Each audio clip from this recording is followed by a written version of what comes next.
Anyway, 93. Trying to put this goddamn chat box, but I can't find it. I'm not even gonna deal with this right now, because this is what's holding me up. It's like I'm trying to get the chat box on the screen, but it's giving me issues, so I'm just about to blank this out. So fuck that right now. That's what's been holding me up, so I'll figure that out later. Ain't got time for that shit right now. Anyway, we in here. Let me put this music back on. Let me alter the music so that we can get into the trance state and we'll get right into it. So yeah, all that, I've been trying to get the URL. It's like it's manual processes. Again, I have to figure all this stuff out. It's not easy to do, obviously. So I'm not even about to deal with that. So next live stream, I'll have all that figured out. But right now, it's just, I gotta post the URL into the software, and now the URL is not even coming up. So that's what's going on right now. Let me put this background music back on, and we'll get into it. Just give me a second.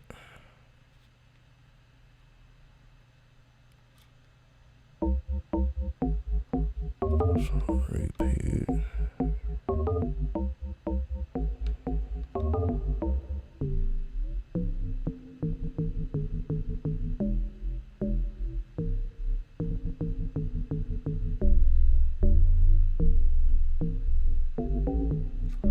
All right.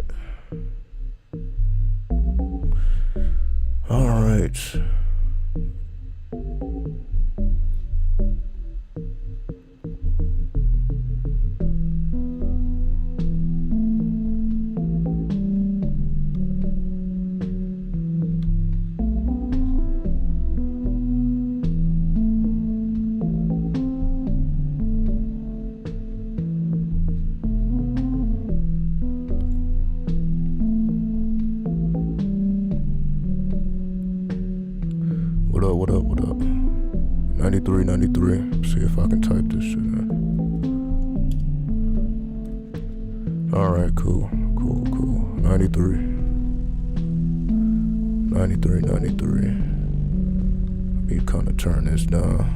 Hold on. Turn turn that down a little bit. All right.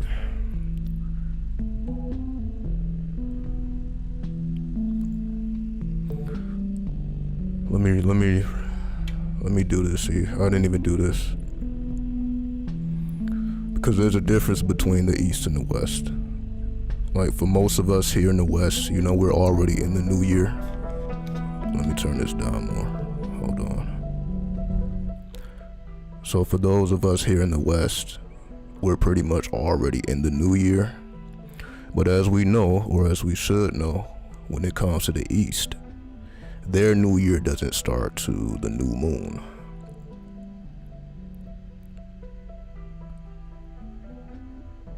We had a new moon on the 2nd, but let me make sure. So basically Chinese New Year, that's where I'm getting at. So what was the date of Chinese New Year?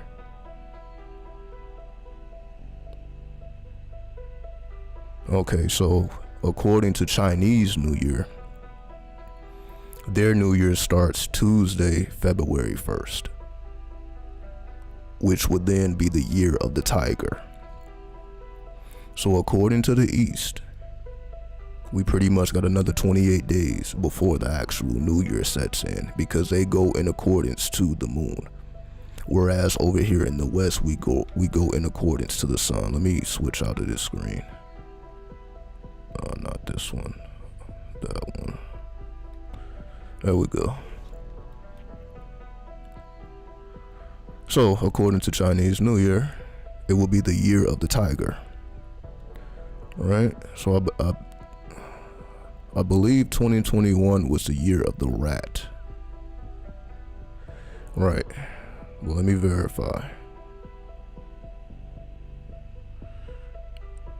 Chinese animal. So let me verify. So it was actually the year of the ox. Yeah, so 2021 was the year of the ox. 2022, excuse me, will be the year of the tiger. So I believe it was 2020 that was the year of the rat. Let me make sure. Correct. So 2020 was the year of the rat, 2021 was the year of the ox, and 2022 will be the year of the tiger, which is in approximately 28 days. So February 1st, if we look at the zodiac dates, what zodiac will be in effect February 1st? And if we look at the dates here, February 1st falls in the Aquarian saga. I just call it a saga, the Aquarian season or the Aquarian saga. So we will be in the Aquarian stage of our evolution when Chinese New Year actually sets in, which would then take us to the attributes of the tiger. So let me read off the attributes of the tiger, just in case those may not know. For those who may not know, I'll read the attributes of the tiger so that we can get familiar as to how we should be preparing ourselves for the coming times. So I'm just doing all this extra data, you know, just to be in tune with what's actually going on. So it says, the tiger puts a special emphasis on raw feelings and emotions. The tiger spirit animal symbolizes primordial instincts, unpredictability, and the ability to trust yourself. So it actually seems to me like this is actually talking about the Aquarian energy.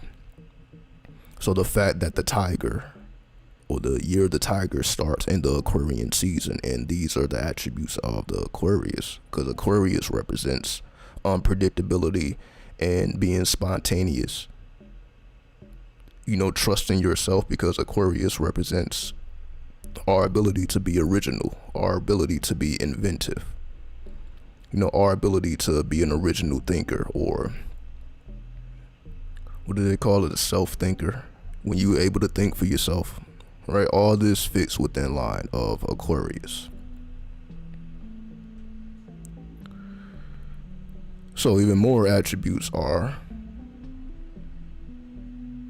the primary meaning of the tiger spirit animal is willpower, personal strength, and courage.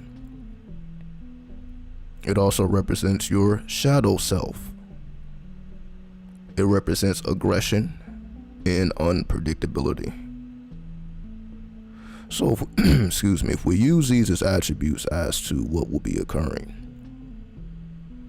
what we see here is the shadow self will dominate in 2022, right? So just keep this in mind.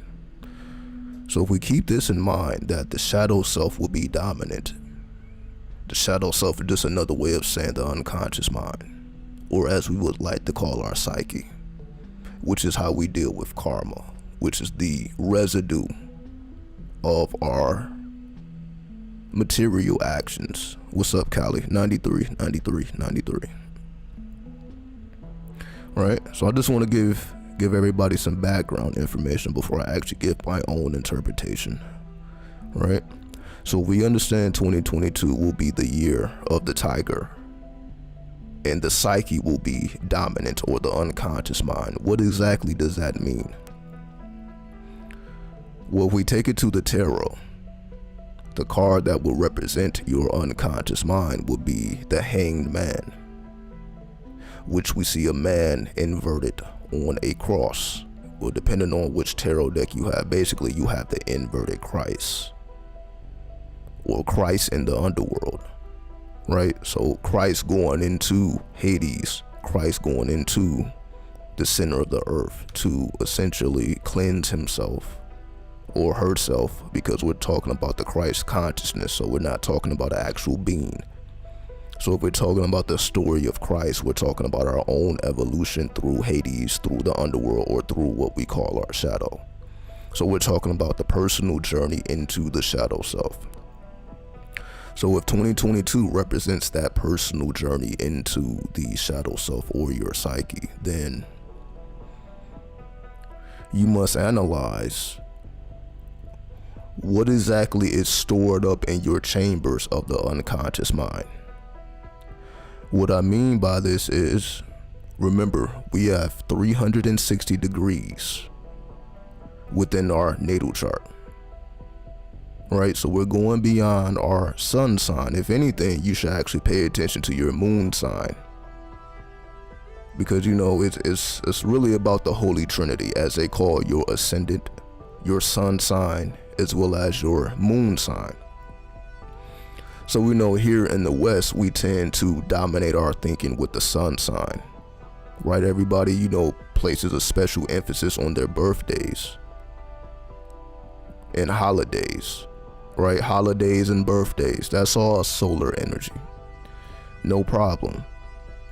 But we see when it comes to the lunar energy, we don't really pay too much attention to that, because just like every year you have a solar return, every month you have a lunar return, which is the exact degrees that your moon was in at the time of your birth, just like your solar return represents the exact degree that your sun was in at the time of your birth, which happens once a year. And it may not be on the same day, right? It all depends on the actual stars and how they align. So your birthday may be, January 21st, but your solar return may take place on the 20th or the 19th or even the 22nd. So the actual timing of your birthday is not the exact time every year. It actually has fluctuation depending on, when the sun enters into that particular degree. So again, we just place emphasis on the day. Okay, I was born on the 21st, so I'm going to celebrate my birthday on the 21st. But your actual birthday may have been on the 20th or the 19th or even the 22nd. If we're going by astrology, if we're going about timing, if we're going by degrees, right? And this is when you actually feel the shift in your energy. So when you feel the shift as you get older, as we continue our journey, you actually feel the shift when your solar return actually occurs versus when you think your actual birthday is. Right, so just making that point clear. So we go towards the lunar return, which happens every month. This more so lets us know what is occurring on an emotional plane or our emotional plane. So for example, your solar return happens only once a year. So it kind of gives you an overall view of what may occur that particular year. But it's not necessarily giving you any detailed orientation as to how you should play, your cards on a month-to-month basis. The only thing that's going to allow you to do that is your lunar sign or your moon sign, as we call the lunar return. So if you study your lunar return on a month-to-month basis, that's going to give you an idea of how your emotions will respond to certain stimulation. Because truth be told, we are more of our moon sign than our sun sign. And let me explain to you why that is. We are more our moon sign because our sun sign just represents our overall goal or our overall direction in life. So if your sun is in, let's just say, Libra. If your sun is in Libra, that's going to give you an overall view of how you are in terms of your spirit, how your spirit operates, right? Or you can even say your soul, because the sun represents your soul, the S, not S-O-U-L, but S-O-L, right? So before it was S-U-N, it was S-O-L for soul. So the sun more so just represents, you can say, your overall view or your bird's eye view, if that makes more sense. So when you study your sun sign, it's like you're studying yourself from a bird's eye view. You're kind of disconnected. You're like on the top of a mountain looking down on the earth, which gives you a very, I'm not going to say detailed, but it'll give you a good overall view of where you're going. Because basically, if you were navigating through a maze and you had the bird's eye view of this maze, you will be able to better navigate that maze because you can actually see where the dead ends are and where the actual open roads are without having to, figure this out face to face, right? So the sun represents the bird's eye view of our particular life. So when we say what is our purpose of life or why we're here, these are essentially the questions we would ask the sun. Like, what's your goal? What's your mission? What's your life purpose? All that essentially deals with the sun or solar energy, because it deals with your overall life. It's not necessarily dealing with detail orientation. So if we're talking about detail orientation, now we have to go into the science of the moon, because the moon is going to let us know how we are progressing on a month-to-month basis, even a day-to-day basis, right? Because of how fast the moon moves. The moon moves about 13 degrees per day versus the sun only moves about 1 degree per day. This is why the moon goes through the entire zodiac in 30 days or a month, which is why you have a month-to-month lunar return versus the sun. The sun only hits those same points once a year. So what takes the sun 365 days, it takes the moon only 30 days. So the moon goes through the entire zodiac once every 30 days. The sun goes through the entire zodiac once every year, or 365 days. 366 if it's a leap year, right? So this gives us a perspective of the difference between the solar energy and the lunar energy. And I'm bringing all this up because, again, when it comes to the Chinese New Year, or when it comes to the Easterners, those in the East, they pay more attention to the moon. That's why they deal with the science of the lunar mansions, which is something that Western astrologers don't really deal with at all. right? The 27 or the 28 lunar mansions. That's something that you have to go to the Vedic astrology to even understand. But it gives you a perspective of what's going on in the so-called lunar mansions, right? This gives us more of a perspective of what is occurring right in front of us versus what is occurring on that particular path itself. So in other words, the sun represents your path. The moon represents how you navigate the path. So when we study our sun sign, the sun sign will give us a perspective of which path we are on, or what board that we are playing the game on, or what game we are actually playing, right? So when we study our sun sign, it gives us a perspective of what game we play. Are we playing chess? Are we playing Monopoly? Are we playing, virtual reality games? It basically gives you an idea of the type of game you're playing, right? And how to master that game. So to become the master of the game, that's more so your sun sign, because that gives you a perspective of the overall game, the overall dynamics. But once you get to the gears and the bolts of how this game works, or as we like to call it, the rules of the game, because in order to master the game, you must abide by the rules, right? The rules are not to lock you down into the game. It's to present a certain challenge when you are playing the game. And this is what makes life challenging. That's more so your lunar energy. Your lunar energy is your fluctuations. One day you may be feeling very up. The next day you may feel down. That's not the sun doing that. That's the moon doing that, because the moon gives us the fluctuations of life. And we have to essentially power through these fluctuations. What's up, Dank Wizard? So because we have to power through these fluctuations that emit from those lunar waves, when we master the lunar waves, we master the flux of life, which is the changeability of life, to the point where that change becomes stability. That is the goal when you're working with the moon. The flux of the moon must become your foundation. So when your foundation is based upon change, because the moon represents change, when change becomes your foundation instead of the sun being your foundation, because you can say the sun represents stability in one way, but the moon represents stability in another way.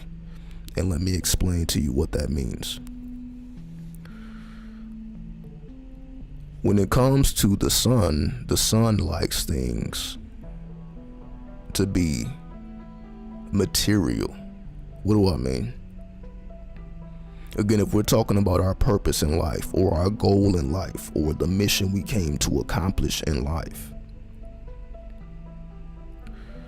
this represents not necessarily change, because the whole purpose of you can say being spiritual is to embody what you already are. You're not necessarily changing who you are. You're just embodying what you are. So essentially all that extra energy that we have picked up among or down our journey, as we travel our journey, we tend to pick up energies that we may not want to release, which is what creates karma. Karma is energy not being released when the energy is supposed to be released. But this is how the sun operates, because the sun is not about releasing energy. The sun is about projecting energy.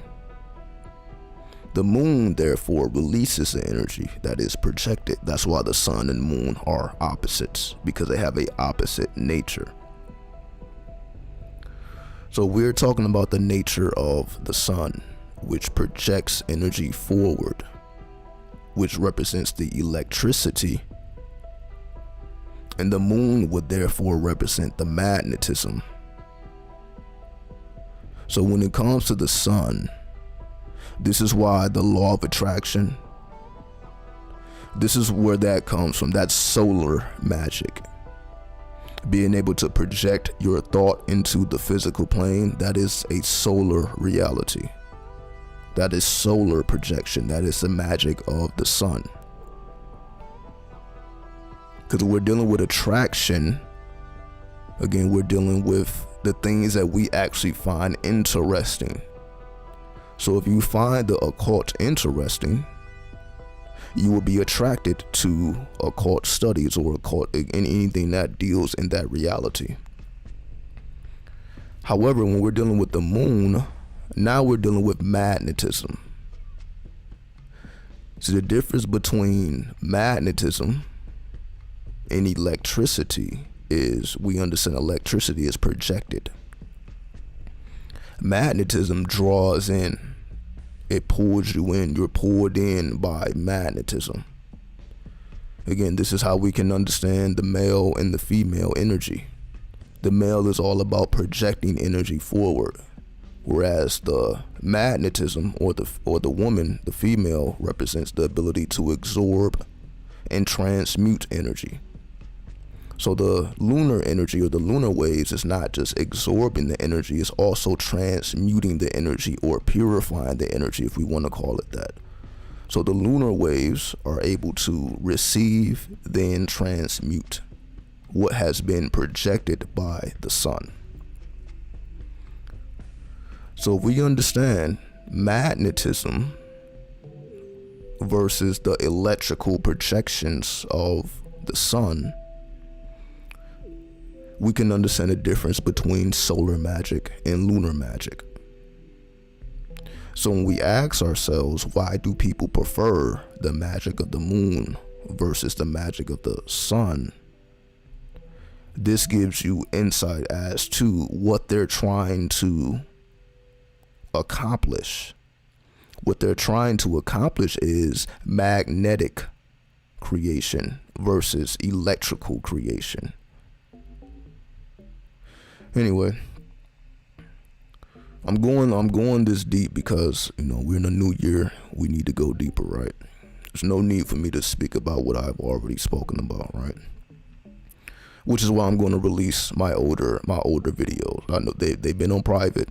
I'm just gonna make them publicly available because it's already been spoken about. I don't need to rehash what's already been done. So if you want to go back in time and to, remind yourself of what has already been manifested, then you will be able to do so. Because moving forward, again, I'm not going to really be doing too much of this because this is already there's hundreds of videos, or it's already done. So I don't need to do another 1,000 videos talking about the same stuff I've already spent a whole 1,000 videos speaking about. Just going to release what has already been laid down and focus on the future, which is what I've been doing essentially the last couple weeks. That's why I haven't been creating content. I've been focusing on what do I have to do next, not what I've already done. Right? So this is my whole thinking, right? So again, it's not just too much of me just running my mouth. I did enough of that, right? Now I have to focus on the quality. What I mean by the quality is, like we're doing now, this is a live stream. This is not my full capacity. What do I mean? When I came on YouTube, you were not even able to live stream the way I've been live streaming, right? And I have a whole nother video that I'm going to actually talk about how these things actually evolved. Like our ability to live stream, our ability to communicate, all these things have evolved over the last 10 years. But I'm not going to get into that in this particular video. The purpose of me bringing all this up is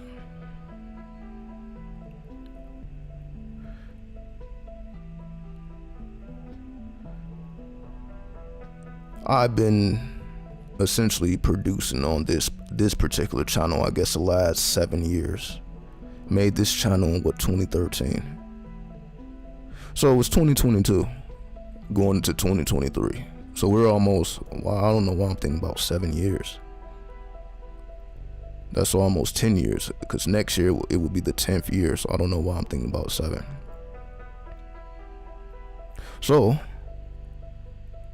we're talking about 10 years of data being transmuted. Transmuted meaning it needed to be corrected. What I mean by corrected is, we understand all the knowledge out here, but it's just data. Essentially, everybody has knowledge. Everybody has awareness of something. Everybody has experience in something. If you're alive, you have experience in being alive if you don't have experience in anything else. And from that experience, you should be able to reflect and unlock the codes within that experience, which then gives you the understanding, as people call overstanding now. It's the same process. You being able to reflect on your own experiences and pull out the hidden data or the hidden information you may have missed when you were going through the particular experience, as we call the dark codes.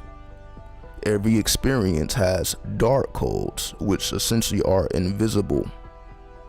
You must activate the dark codes, which are lunar waves. What's up, Luciferian? Jesus lover. What unlocks the hidden codes is those lunar waves, and that's why I'm speaking about the lunar waves. And also, moving forward, that's why I'm going to focus more so on calmness moving forward. Meaning, I have no desire to yell into the camera anymore, or into the microphone, whatever you want to call it, right? We have an abundance of that content on YouTube. People mad as fuck, yelling at the camera, getting in their feelings and all that.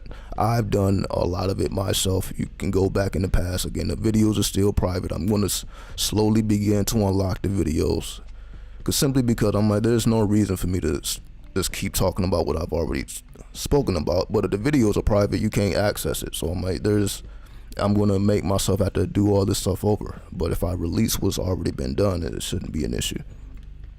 So that moving forward, you can see the difference between where I'm going and where I've already been. So of course I know that that information will be valuable to those who are on the journey, so why not make it available anyway? So that's no problem. So getting back to what I was saying, I no longer have an interest in just yelling at the camera. And just getting in my feelings and getting upset and just giving my energy to all this negativity. I have no desire of doing that anymore. That's why, my energy is more calm. Again, it's 2022. We got 3 2s. This is all lunar waves. So I feel more charged by the lunar waves versus the solar waves at this particular point, especially from 2020 and beyond. So I began to feel this in 2020 with the double 2. Now that we're dealing with the triple 2, that takes us to the triple goddess. Right, so for 2022, the dominant energy will be the energy of the triple goddess called Sophia. And of course, the name goes into other goddesses as well. But the main goddess will be Sophia, right, who is the goddess of the Gnostics, which then takes us to Gnosticism, right, which is the underground Christianity. Because once we deal with Gnosticism, that gives us a truer vision of what the Christ was, not as a person, but an ideal. View the Christ as an ideal that we can all strive towards. So if it's an ideal that we all can strive towards, we don't necessarily need to personalize it in terms of this is a story about someone else that lived in the past that don't have anything to do with us. That's why the Bible and any holy book is a book of spells if you know how to properly use them. The average person does not know how to activate the magic within these books, mainly because they're speaking in English, and none of these books were revealed in the English language. It was translated into English. So when we deal with translation, it takes away the magical potency. What do I mean? This is the whole purpose of why people use mantras or words of power. But I guess if you're still using the English language, I guess that's kind of taking away the point. It's not too many people that's going to tell you that, but I'm going to tell you that if you're using the English language trying to get into your subconscious or your unconscious, I'm not going to say you're wasting your time, but you're making the process harder than it needs to be, because the subconscious mind doesn't speak the English language. What do I mean? The subconscious mind speaks a symbolic language that is unique to you. Everyone has their own personal subconscious language, which we begin to decode as we observe our dreams and our visions and our channels. That gives us insight into what is occurring on a subconscious level. Isaiah, should I use symbols? If you're trying to connect with your subconscious mind, you should. Because again, you have symbols, you have seals, and you have sigils. So you definitely should be using one of those three. If you're trying to understand the language of your own subconscious mind, which is where all our magic is. All our magic is within us unlocking the language of our own subconscious. That's why it's so hard to dream and remember our dreams, because it's symbolic. If dreams were just happening the way life happens, we will remember it just as easy as it is for you to remember what you did yesterday.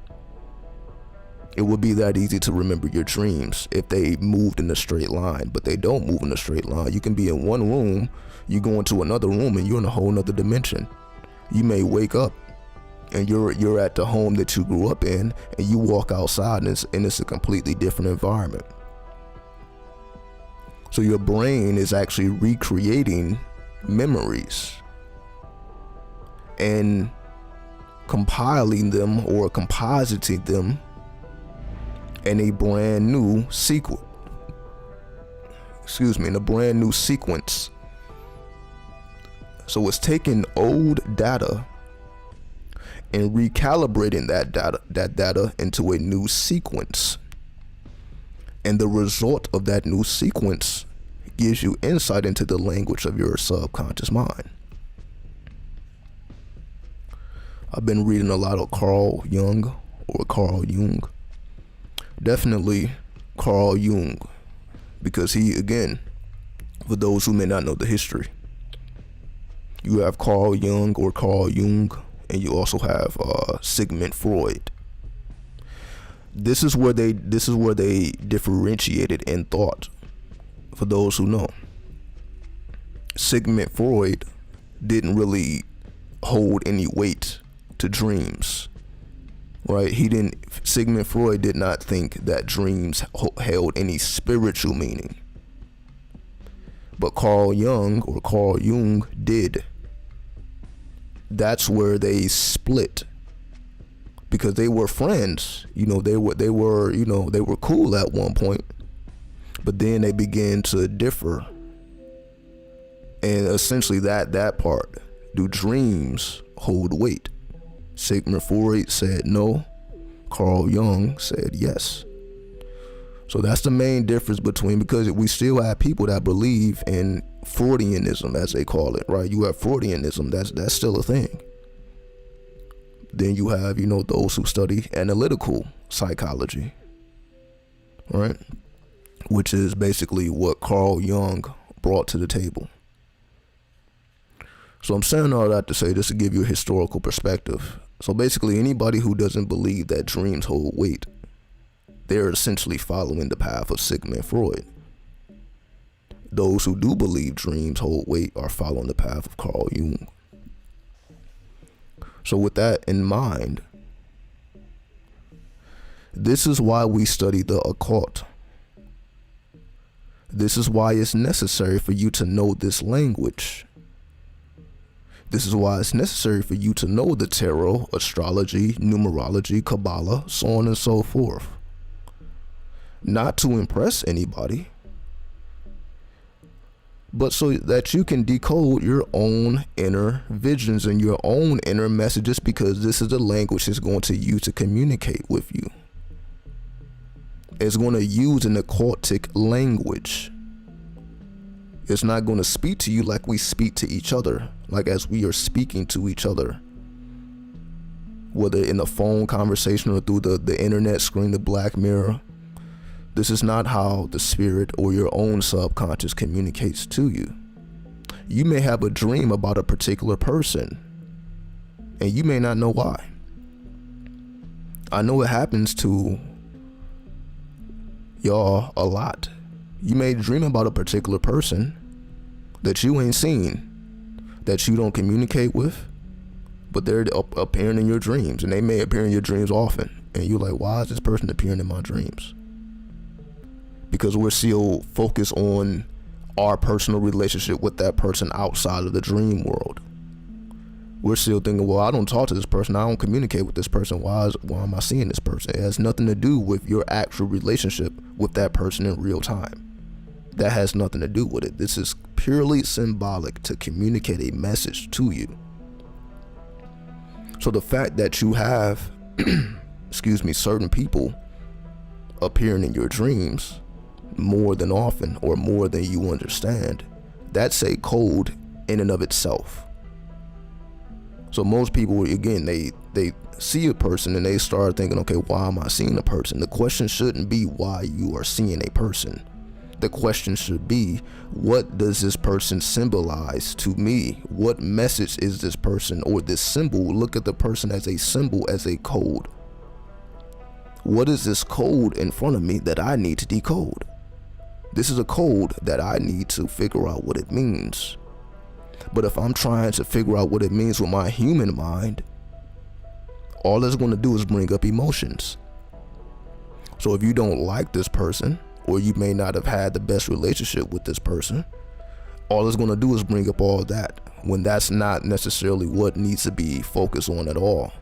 But you see, that's what trying to be civilized, but that's what fucks up most people, because they see certain visions and certain dreams about certain people or certain situations, and they think that it has something to do with the actual person, when it don't have nothing to do with the actual person. It has everything to do with the codes that are trying to be transmuted in a different language. It's all about language, and it's not to be taken literally. If we understand that, we will be millions of miles ahead of where they think we should be. So the same way we're not supposed to take the holy books literally, we shouldn't take anything that you see in your dreams literally on face value, because it needs to be uncovered, unveiled. So what you understand, the process of things need to be uncovered and unveiled. You're actually able to stabilize your flux, which is what I was speaking about earlier with the lunar waves. You stabilize your fluctuations by understanding this is all a symbolic code. None of this is supposed to be taken literally. Just because you dream about a person don't mean they're thinking about you. Don't mean it have anything to do with whatever is going on the physical plane. That may not always be the case whatsoever. See, most of us have not separated the two. So again, if we're having dreams or visions about a certain person, place, or thing, we're still associating this with what has actually occurred, when that has nothing to do with what's actually why you're seeing what you're seeing, right? Let me see. Can you explain the difference between seals, sigils, and symbols? Well, basically, seals more so deals with deities. So if you're dealing with seals, you probably have like a seal of Babylon, for example, right? So seals essentially are connected with deities. A sigil is more so a personal creation. So you can create your own sigil or your own symbol. So a sigil is more so like a personal intent. Then when it comes to symbols, Symbols essentially have their own energy outside of what you think. So essentially a sigil is only as powerful as what you think it is based on what you have programmed it to be. So a sigil is essentially a program or a algorithm that you have created. A symbol, like the astrological symbols, we didn't create those symbols, but they hold power. Just like the numbers, the astrology symbols, numbers, all of these symbols hold power. That's why this whole world is controlled by symbols, because they hold power that we don't know anything about. Well, you know what it's about if you listen to me. But the average world don't know what the symbols actually do outside of their practical use. See, symbols are used practically, just like numbers. We can use numbers practically, adding, subtracting, multiplication, division, so on and so forth. We can use symbols in a practical fashion, but that's not necessarily the end all be all. That's why we have numerology, right? You got numbers used in a practical way, but you got numbers used in an occult way. And that is because of a symbol, because a symbol is more than what we realize it to be. So this whole world is controlled by symbols used practically. If we understand that, then you essentially have decoded the whole world. The world is full of symbols being used in a practical fashion. And the so-called elites, or those in the know, are using those symbols in a magical practice or a magical fashion instead of a practical. So they teach the public or the masses the practical use of symbols, and they reserve the magical use of the symbols for themselves, and that's how they maintain control. So to get control over your own life, you have to take away the practical meanings of these symbols. Not take away as to throw it away, but to extend your understanding of symbols. And that's why you use symbols, seals, and sigils. That's why you use all these things, to take your mind beyond the practical uses of these tools, because they are spiritual technology or tools to be used outside of the practical. So once you begin to utilize these spiritual tools outside of their practical uses, you begin to understand the nature of the spirit world. So for those who don't understand the nature of the spirit world, is basically the magical use of symbols, because they can be represented as multiple messages or multiple deities, so on and so forth. It's not limited to just one meaning. This is where I'm getting at. So basically in practical use, one is just one.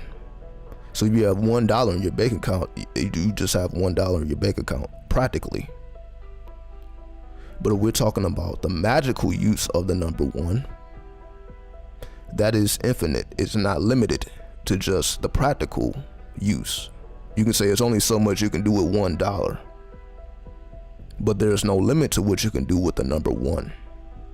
Symbolically, if you understand the magical use of what the number one represents, which is the energy of the sun. So when you hold that number one in your hand, you're okay, this is just $1. I can only buy so much, but this is also the symbol which holds a magical use. So money isn't just practical, money is also magical.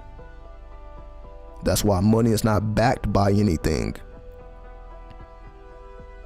When money stopped being backed by gold and all these other things, it became magical, because it is simply an idea that is held in the mind of the people.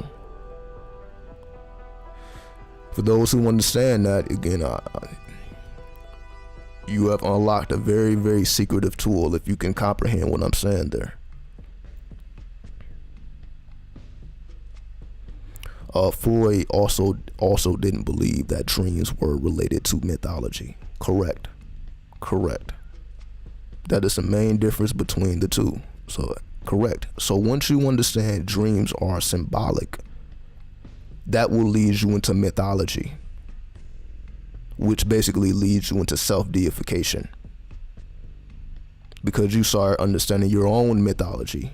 So mythology is not just a story of deities. Mythology is also your story, because you are a deity in a practical environment or a practical game. And you're able to transcend this practical game once you're able to see the magical uses of your own mythology, which is your own set of symbols. Every deity basically has their own weaponry. Like Zeus has thunderbolts, Artemis has the bow and arrow, Poseidon has the trident.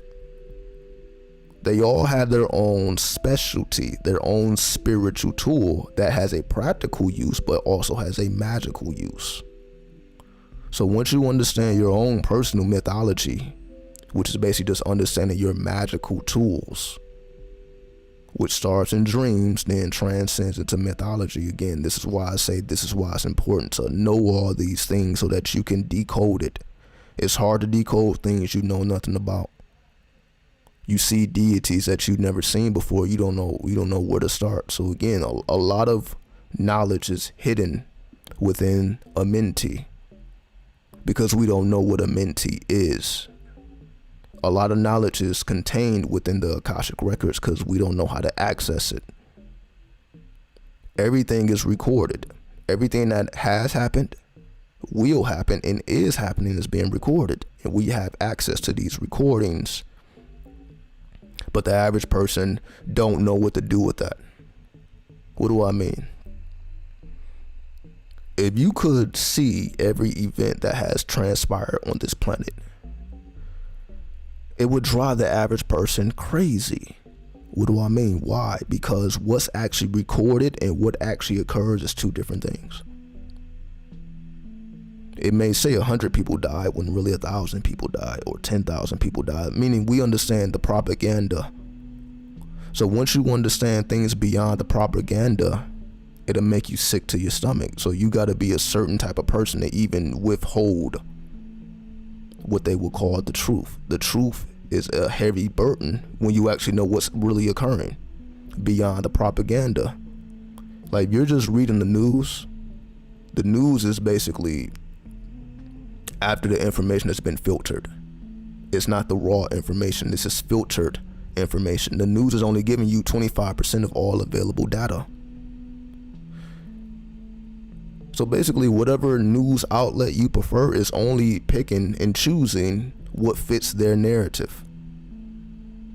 That's what it becomes. Whatever fits their narrative, they're going to pick and choose out of all available information. They're going to pick and choose what goes with their agenda, and that's what they're going to report on. Which is why they call it bias. Most news outlets, most media is biased. They're either right or left. So they're going to pick whatever information they have that suits their cause, and that's what they're going to report on. So no matter where you go, they're only going to give you essentially 25% of all available information. You're only going to get a certain percentage of it. So when you go outside the media, this is what astrology is for. So you don't have to trust the lies of the media, because they are lying. Because they're only giving you basically 75% of the information is hidden from you. If you're just watching the news, you're only going to get 25% of all available information. So what's going on with that other 75%? Because if you had access to that other 75%, your perspective will change. But the average person is only working with 25% of all available information. That's why you can call yourself left or right. Whatever it is that you call yourself, that's because that's based off the information you basically want to adhere to. But if you are a person that takes heed to all 100% of all available data, meaning you can't be anything. That's why we have to drop titles. You can't be nothing. If you're still calling yourself Republican, Democrat, spiritual, or called whatever fucking title, you're still missing the point. Because that is not all available data. I mean, if you're a spiritual person but you don't you don't study science, you're missing the point. If you're scientific and you don't study spirituality, you're missing the point. And we know that's the majority of this planet. They pick whatever side they want to be on and they stay there. And all available information or data is based on their bias. This is what it means to be pure of heart. To be pure of heart meaning you can handle all 100% of the data that's available to you. You're not picking and choosing what you want to adhere to. You're not picking and choosing what you want to say, okay, I believe in this and I don't believe in that. You're not doing any of that. There is no picking and choosing. This is all of the data that's available and you need to absorb it all. Then come to your final conclusion, which is not about, okay, well, I need to go over here or go over there. The final conclusion is, this is why we speak about the middle path or the middle way. The middle path or the middle way is I'm taking heed to what's going on the left of me and I'm taking heed to what's going on the right of me. But I'm not picking, well, they're right and they're wrong. Because that's thinking in absolutes. We need to go beyond absolutes. Again, duality is an illusion. Everything is singular. That's what we should be trying to receive from all available information. What is the singular reality? Not what is this reality versus this. Again, it's all about this versus. This versus this, red versus blue. There is no versus. If you're looking at all available information, you realize that, okay, they both have their points, but they both have their flaws. So if I adhere to any side, I'm still going to deal with the flaws because neither one of the sides are perfect. The only perfection is the perfection you craft for yourself, which is that middle path. Your middle path is your personal perfection that you carve for yourself, because you are absorbing all of the data without judgment. That's what it means to be pure of heart. You can take all available information without judgment and then not choose sides. You're able to be pure. And that's how you remain calm through all adversity. So the person that's looking at their own pocket and looking at that $1 that I was talking about, then they feel bad about themselves because they feel like they are in lack. It's because they're not acknowledging all available information. If you were acknowledging all available information, then you will feel differently because you will realize, oh, I actually have a lot of things that I can actually do to change the situation if you feel it needs to be changed. The only way you feel that you're stuck, because a lot of people feel stuck. You only feel stuck because you have chosen a side. You're not intaking all available information that you have access to. So whatever side you lean towards, basically if you claim to be spiritual, then most likely you're going to absorb spiritual information. You're probably not studying too much science. You're probably not studying too much alchemy, too much theurgy. There's other things outside of being a spiritual person that we can actually benefit from. But you see, most people just stay on their side. They don't really come together. Again, if you're scientific, you don't care about astrology. If you are into astrology, you probably don't care about too much science. But we need them both. That's why it's called the spirit science. We need all dimensions. We can't pick and choose what we want to adhere to, because all that does is cause more division. So basically, if you acknowledge Christ as your Lord and Savior, that you're basically giving the middle finger up to all the other prophets that have came before Christ or after Christ. And you say, okay, well, they don't know what they're talking about, but Christ knew exactly what was going on, so I'm going to follow Christ, fuck everybody else. If that's the perspective we have, that means we're going to cut off all this other information that we can actually benefit from. If we're not taking it literally,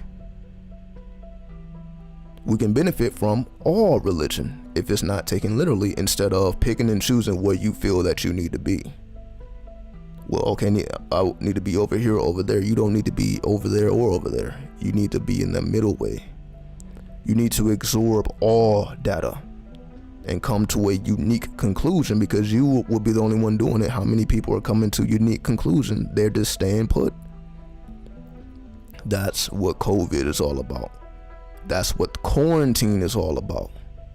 To keep your ass put, to keep you in your goddamn home, stuck in your own ways, afraid to expand. That's what it's for. To keep you stuck. Damn, I can't go out and get money like I used to. Fuck.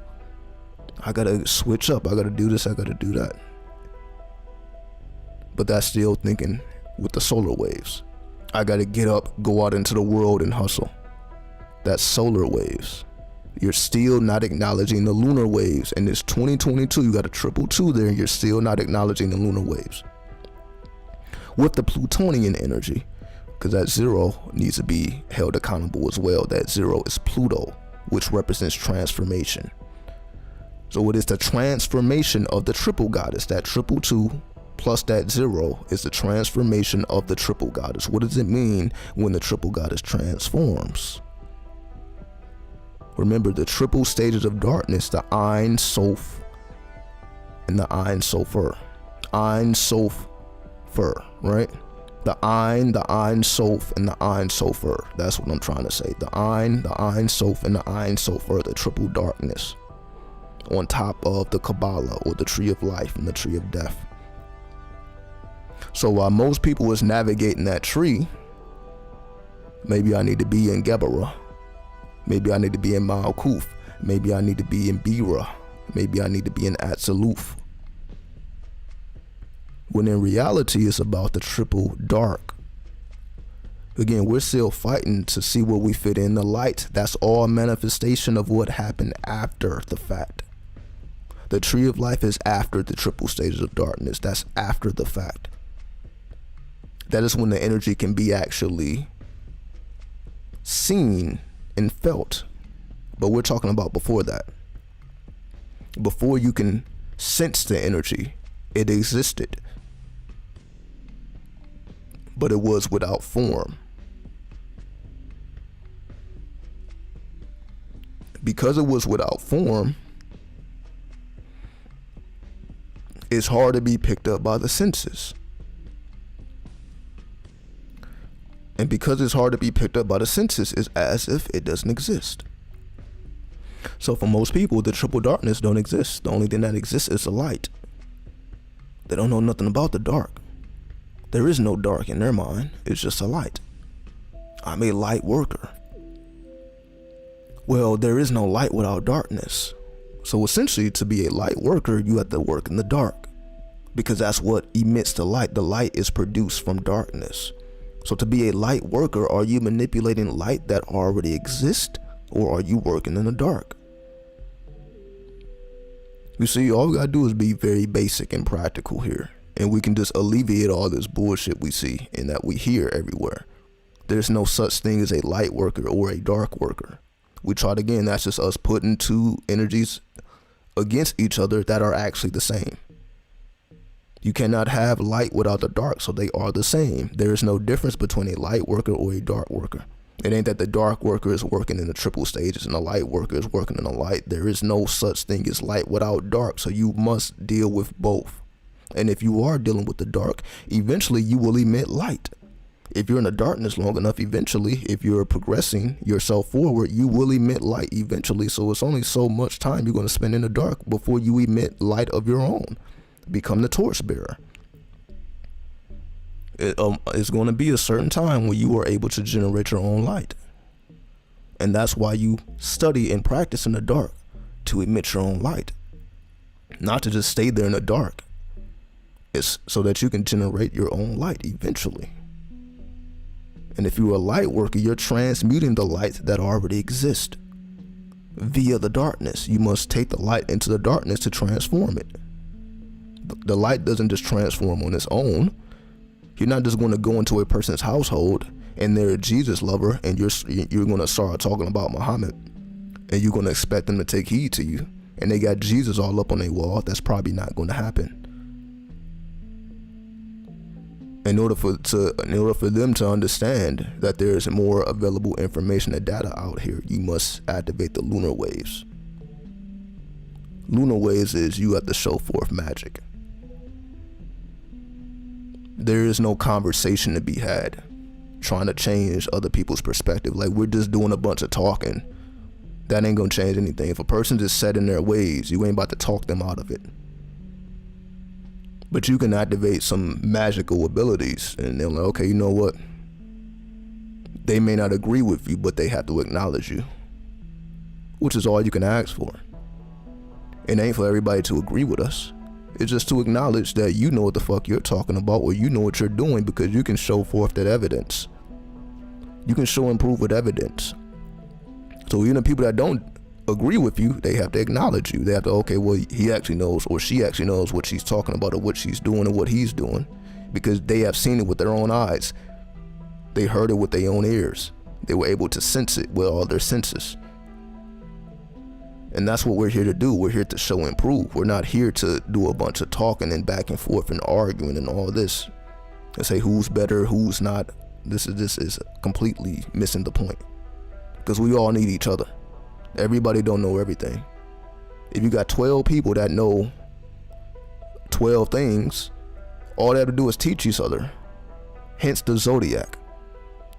The 12 zodiac signs, all we have to do is teach each other, then we know every mystery in the universe.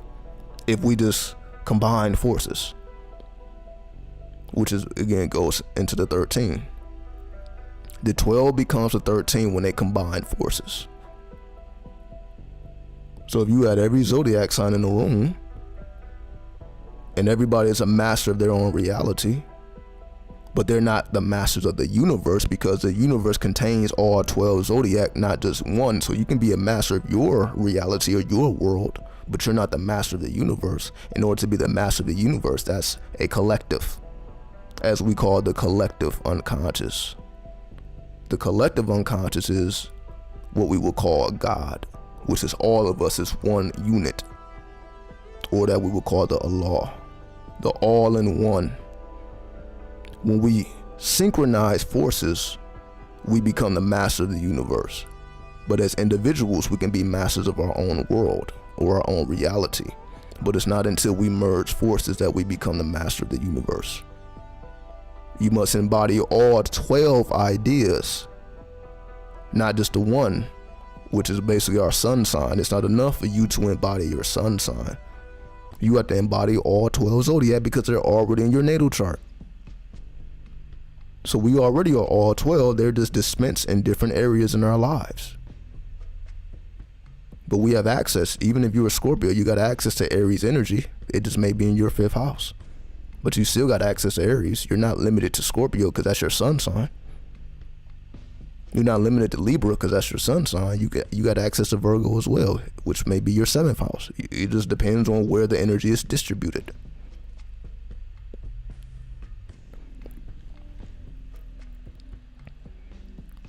Let's see.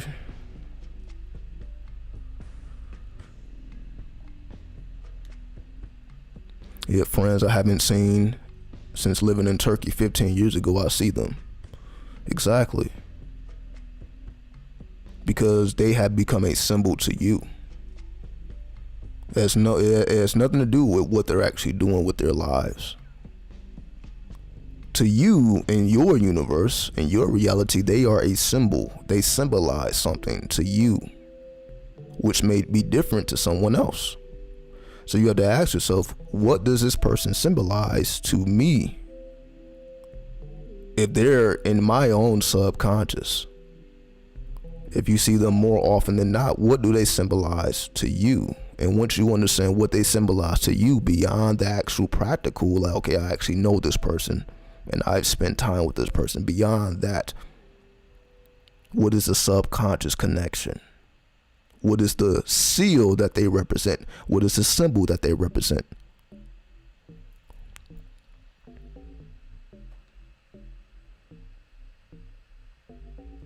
I had this strange dream about this huge being of bacteria and filth, but it was highly intelligent and aware and telling me things. That's the whole science of Cthulhu, or the Necronomicon, talking about these very strange and alien-like beings, but they're highly intelligent.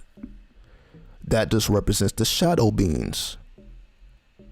Because remember, here on Earth, all we can perceive is shadows. That's why you awaken your consciousness, so that you can actually perceive true light. You do spiritual work so that you can perceive true light, because without doing that spiritual work, you can only perceive the shadows. That's why it's easier to see demons than angels. Why it's easier to see strange things before you see God.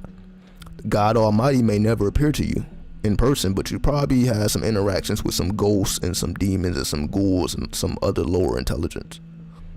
That's more practical than the divine just running up on you, just head to head, face to face, because you have to handle that energy. We cannot handle all amounts of energy. You have to train your body to be able to hold or maintain certain frequencies. It is a training process, so you can't just perceive true light just because you want to. Just like you can't look directly into the sun, without hurting your eyes. But you can perceive the sun at certain time periods, sunrise and sunset. So it's not that the sun is evil. It's just that you have to look at it at a certain time when the energy is at its lowest. Because if you look at it when the energy is at its highest, you can barely look at it. But if you can look at it when the energy is at its lowest, you can stare directly right through it. The sun actually will turn black for those sun gazers. Like if you stare long enough at the sun, you begin to see a blackness. You begin to see a black orb. You begin to see what's actually behind the sun. But if you're trying to do that, in noon, it's going to be a lot harder to accomplish that same thing that you were able to do at sunrise or sunset. So we have to train ourselves to be able to perceive certain dimensions of light. So it can be a light being, but if we cannot perceive that pure light, it will appear like a demon. That's why I don't have nothing against demons, because demons could actually very well be angels. You're just perceiving a demon. So just because you're perceiving a demon don't mean that it's an actual demon. It can be angelic, but you can't perceive it yet. We had to put in that training. So you can say it's a lot easier to perceive demons than angels. You had to take a little bit more work, but that's why we need both sides. It ain't for you to do the work, then say fuck the demons, and I'm just all about the angels. You understand that the demons have to get you there to the angels. You perceive the demons in order to perceive the angels. Right? Somebody just gave me a super chat. Let me see. Let me give you a shout out.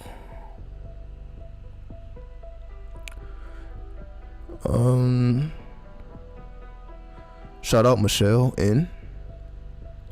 You are giving me crucial pieces to the puzzle. Thank you. Not a problem. Again, I'm here. That's exactly what I'm here to do. To make this make sense, because I know there's a lot of confusion, but I've been around long enough to be able to correct it, because that's how I found out the purpose I play in all this stuff. I've been around long enough to know when things started going left. So when most people started waking up around 2012 and beyond, I was already in the game.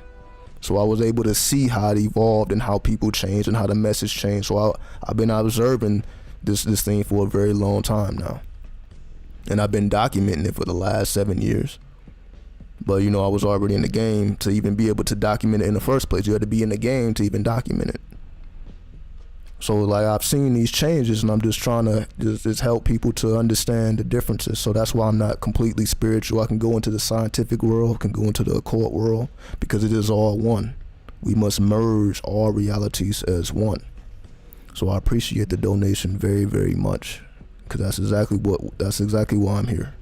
That's exactly why I'm here. And again, I see it's questions here. So let me go ahead and answer these questions. And again, I just wanted to lay the foundation before I started to answer questions. And because once the question is asked, I can go in a whole different direction. So I just wanted to lay the foundation here, before we start going in. So let me go back up.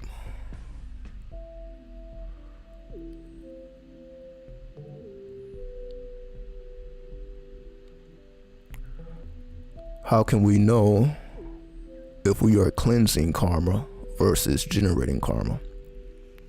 All right. So if we truly want to understand karma, we must understand the 12th house of astrology. Because the 12th house is dealing with karma. That's why the 12th house deals with spirituality.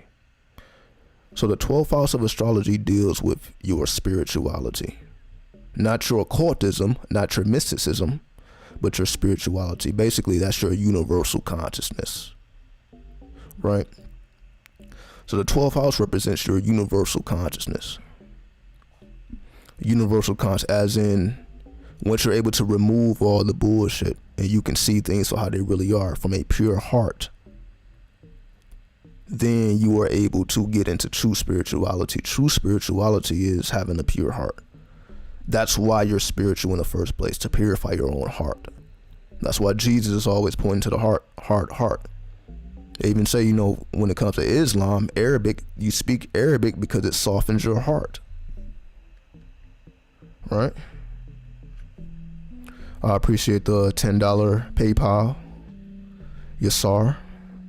Love your videos and live streams always. I appreciate you so much. Thank you so much for that. I got the phone right here, so I saw the notification. Again, so I, no problem giving you the shout out. I appreciate you so much. Man, I lost my thought. Oh yeah, I was talking about karma and spirituality. The purpose of spirituality is having a pure heart. So this is why we put in all this work, to purify our heart. That's what it's all for. So that you can analyze all data that comes across your desk and analyze it with true eyes, which you cannot do if you already have allegiance to something. Hence, if you're a Christian, you're probably not trying to read too much works from Muslims. You're probably not trying to pick up that Quran and trying to understand that Quran. I'm not saying that all Christians think this way, but we know how the collective influences us to divide and stay away from each other and create these invisible boundaries with each other, when in all actuality there is something to be learned from everyone, from every spiritual tradition. They all have their positives and negatives. When you embody it, you are accepting the positive and the negative. But when you are pure of heart, you're only taking the best part. So you don't have to be a Christian to essentially accept Christ, which is what I'm saying. Christians are not the only ones who accept Christ. But if you have a pure heart, you can understand the purpose that served. The mythology of Christ, you can understand the purpose it serves, and what people are striving to be. People are trying to master and perfect their own Christ consciousness, and they use that symbol or that glyph that we call Jesus as, and the word I'm looking for is an anchor point. There we go. They use the so-called Jesus as an anchor point to unlock their own Christ consciousness. See, when you're pure of heart, you can understand that.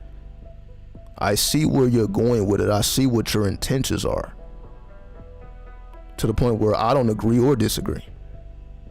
Meaning I don't agree enough to convert to Christianity, but I don't disagree enough to say, okay, you don't know what the fuck you're talking about. So you're able to stay in that middle lane, like, okay, I acknowledge that you have truth behind your words, behind your actions. And I'm going to take the best parts of that. So I'm going to take the best part instead of just shunning it off. Say, I don't need that because fuck Christ, fuck Christmas and all that. You take the best parts, and then you continue your journey. Then you take the best parts of over here, over there. You just take the best parts of Buddha, Muhammad, Jesus, so on and so forth. You take the best parts of all, and then you combine it and make it your third path, your middle path.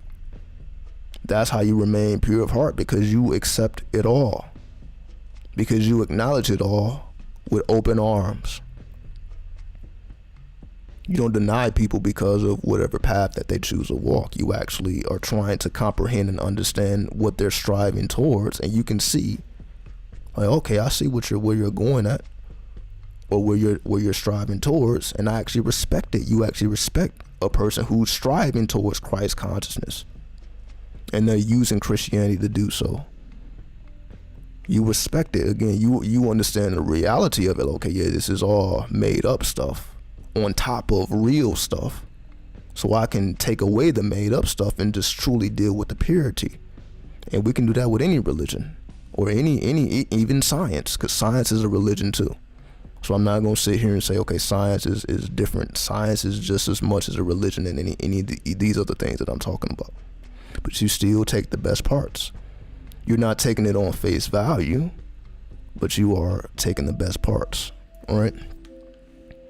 So we are able to master the best parts, because we're talking about karma. This is how you essentially, you don't generate, because again, karma is not all bad. So when you say generating karma, we're always generating karma. It's just some karma is negative and some karma is positive. But karma is essentially a reality of life. It just more so is karma on your side or against you. That's what we really ask ourselves. Is karma on my side or not on my side? Because we got to peel back the layers. And what I mean by peel back the layers is, if you're thinking your karma is increased because you sin, because that's how most people think. Every time I sin, that creates karma. And if your idea of sin is defined by, let's just say, the 10 Commandments, and you know, of course, other things, then the guilt that you feel or the negative emotion that you feel is what generates karma. It's not the act. So let's make that clear. Acts don't generate karma. It's the thought behind the acts. It's the spirit behind the acts that generates karma, as I was speaking about before. Any selfish act is a sin. When it's not coming from your big head, it's coming from your lower head. So if we want to understand the difference between, are we cleansing karma or generating karma, you just ask yourself, are my actions coming from the higher intelligence or is it coming from my lower intelligence? Because if my actions are coming from my higher intelligence, then I know I'm not committing a sin. But if it's coming from my lower intelligence, I'm probably committing a sin now.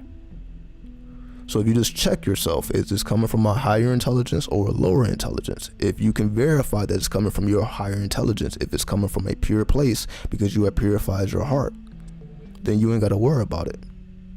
But if that's not how you feel about it, then you have to recalibrate and reflect on why you don't feel that way, so that you don't generate negative karma. You generate negative karma when we continue to sin due to our own selfish acts.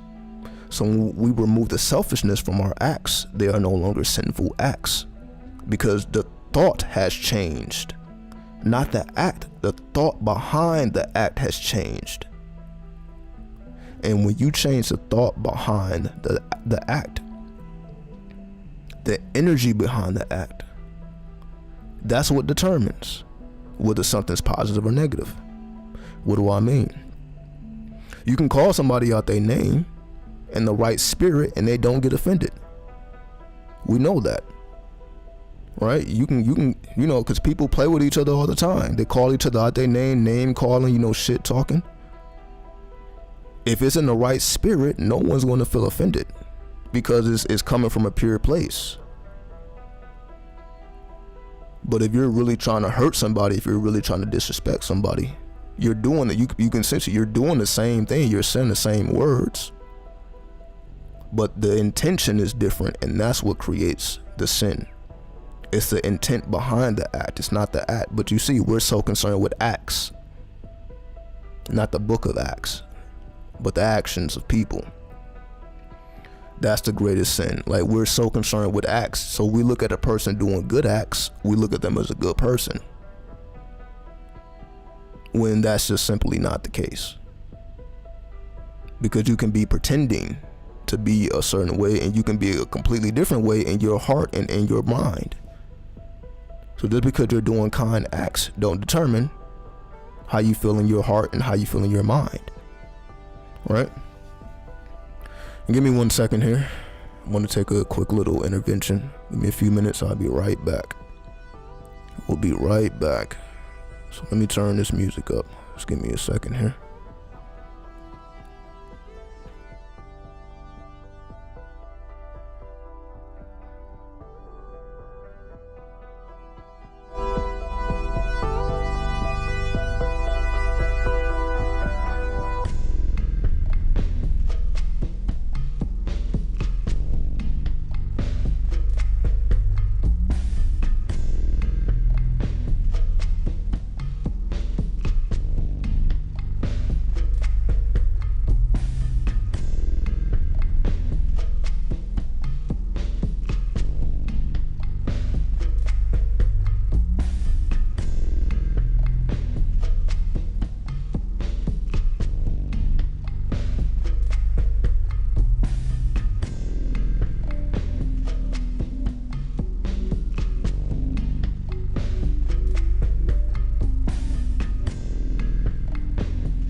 Alright, we back. You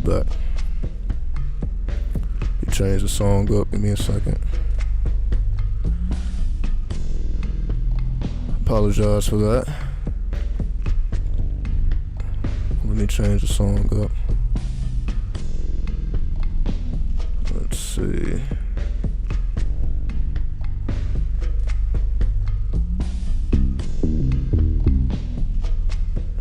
Sure. Let's try this one.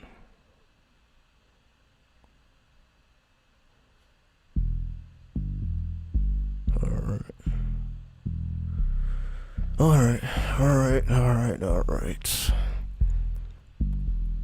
So hopefully that answered the question about karma. Look past the acts and look at the intent. But you gotta have your seership. You look with that. That's how you know if you're generating karma in a positive way or a negative way. Alright. Let me turn this down.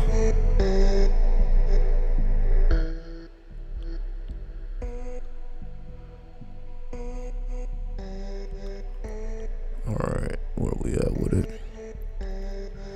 Is it possible for someone to change his or her personality? For example, an introvert becoming more extroverted. Also, how can one use the rising of Kundalini to enhance or change the personality? So if we're trying to comprehend the personality, this is the ascendant. So you have your sun sign, you have your moon sign, then you have your ascendant, which represents the Holy Trinity. So if you're talking about changing your personality, let's just say your ascendant is what, Leo. You have a Leo ascendant. Your ascendant isn't necessarily your soul force. Your ascendant is just how you interact with your surroundings. So essentially your personality is just how you interact with your environment. It's not what you feel, it's not your emotions, and it's not essentially, your soul force, you can say. Your personality is just essentially how you interact with the world, or how you respond to the world. So then if you're asking, well, how do you change your responses to the world, and how do you change how you interact with your environment? It's not so much that you need to change it, it's all about duality. What do I mean by that? Every duality has two sides. So if you don't prefer the side of your personality that you can say generating, you can just generate the opposite side.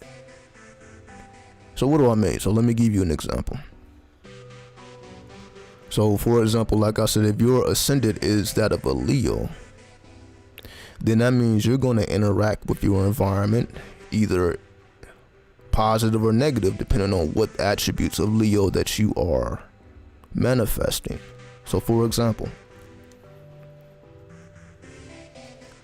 we understand Leos are highly creative and highly expressive.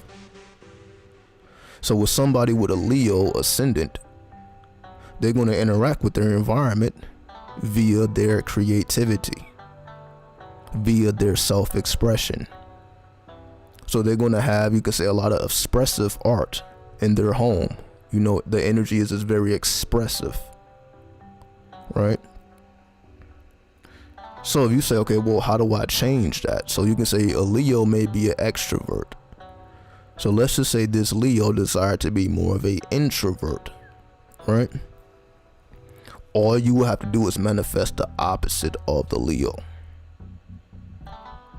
So for example, if Leos are naturally expressive and creative, then the opposite of that, not necessarily the negative opposite. So when I'm speaking about opposites, I'm not talking about positive and negative. I'm just talking about the balance of the scales. So if a Leo is naturally expressive and creative, or an extrovert, and you want to materialize more introverted, this is basically what retrogrades are. So let's just speak in those terms. Whenever a planet is in retrograde, you can say the planet is going through a cleansing. So for example, if we are going through a Mercury retrograde, which most people are familiar with because it happens a couple times every year, we understand with the Mercury retrograde that everything that is associated with Mercury tends to be, you can say, emphasized. Everything tends to be rushed, which causes things to be delayed. So for example, that's why when we are dealing with Mercury retrogrades, most likely we are dealing with delays. We're going to be dealing with delays, whether it's delays in air traffic or on the roads or with packages and mails and telegrams and messages. We're going to be dealing with delays. Those delays come from the spiritualization of Mercury. Mercury is spiritualizing its energies, causing things to speed up, which then causes it to be delayed, because that speed cannot be maintained for a long period of time, maybe for a short period of time, but not a long period of time. So once, a Mercury retrograde lasts about 3 weeks. So since you got three weeks of intense works, that causes delays. So even though Mercury, if we're dealing with the normal attributes of Mercury, represents, messages, and again, just the roads, the pathways, basically the opening of the pathways, the Elegba, right, the Ganesha, right, the path opener. If Mercury is the path opener, and you're dealing with a Mercury retrograde, it's as if the paths now become closed. Path that was once open now become closed for those 3 weeks. So we're talking about how do you change your personality. It's basically the equivalent to your planet being in retrograde. So what you're asking is, how do you retrograde your energy? And that's just by going within. So when a planet is going through a retrograde, it is internalizing its energies instead of projecting its energies. So if Mercury is normally projecting the ability to open up the roads and to have free travel, when Mercury is in retrograde, now those roads become congested because Mercury is now going within. Mercury is no longer projecting the energy out to keep the roads open. When Mercury projects his energy inwardly, now the roads magically begin to close because Mercury is directing its energy differently. It's still Mercury. Mercury has not changed. It is simply just going through a retrograde. So essentially, to change your personality, you must understand the retrograde activity within your own consciousness. You change when you go through your own personal retrogrades, or as we call progressions to your natal chart. So when you're going through, so you can say we have Mercury retrogrades externally or through the transits. But we also have our own inner Mercury retrogrades depending on our natal chart and our progressions. So when you're going through a Mercury retrograde internally, it's going to last a lot longer than 3 weeks. It may last 3 months because the progress chart moves a lot slower than the transits, right? So it's going to be an extended time. So it may be 3 months. You may go through a personal Mercury retrograde for 3 months. For those 3 months, you're going to be feeling different. You're going to be responding and reacting to your environment differently during those retrograde moments and during those retro points. So if you want to change your personality, you must take control of when your energies retrograde. So if you want to change your personality, just pay attention to retrogrades, because those represents energies that are going inward. So the energy is not being projected it is being directed through magnetism. The magnetism is keeping the energy inward or close to the planet instead of projecting away from the planet.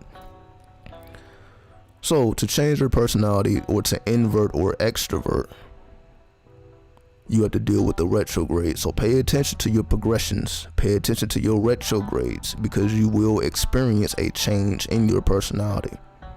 And it's up to you whether you can make that change permanent or temporary. Because when most people go through Mercury retrograde, it's a temporary change for a couple of weeks, then they go back to their normal program after those weeks. But you don't necessarily have to go back to that normal programming. If you didn't integrated a new programming, you can stick with that new programming. So whenever you want to essentially create a new program, you do so when planets are in retrograde. So just be very aware of when the retrograde energies occur via transits, as well as your own personal progressions. All right? Because that will be the time to change the energy. Because now the planets are supporting the change instead of you just doing it, based on your own mentalism. And we always are going to require planetary support if you want to integrate a change. You must have planetary support if you want to be successful. Now, of course, you can do it without planetary support, but it's probably not going to be successful. And that's the whole purpose of electional astrology. Electional astrology is when you should actually put things into action, when you should start a new business, when you should start a new job, when you should start something, and when you shouldn't start something. So it's a whole school of astrology that's dedicated to that. A lot of people don't talk about it, but again, you go to the East. So the more you study Eastern astrology, they're all into that. Electional astrology, the lunar mantis, they're all into predictions. Prediction is a more serious study in the East than the West. They're more about, again, on a whole different level with that. But that's why it ain't about, well, what astrology is better, is it the West or is it the East? It's about combining them both. And that's what I try to do. So that's why I can talk about the West, but I'm going to also remind you of the East, because there's certain techniques in the East that you're just not going to find in the West.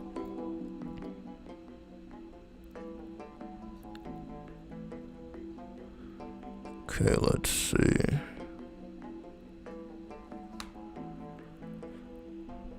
Hey, give me a second.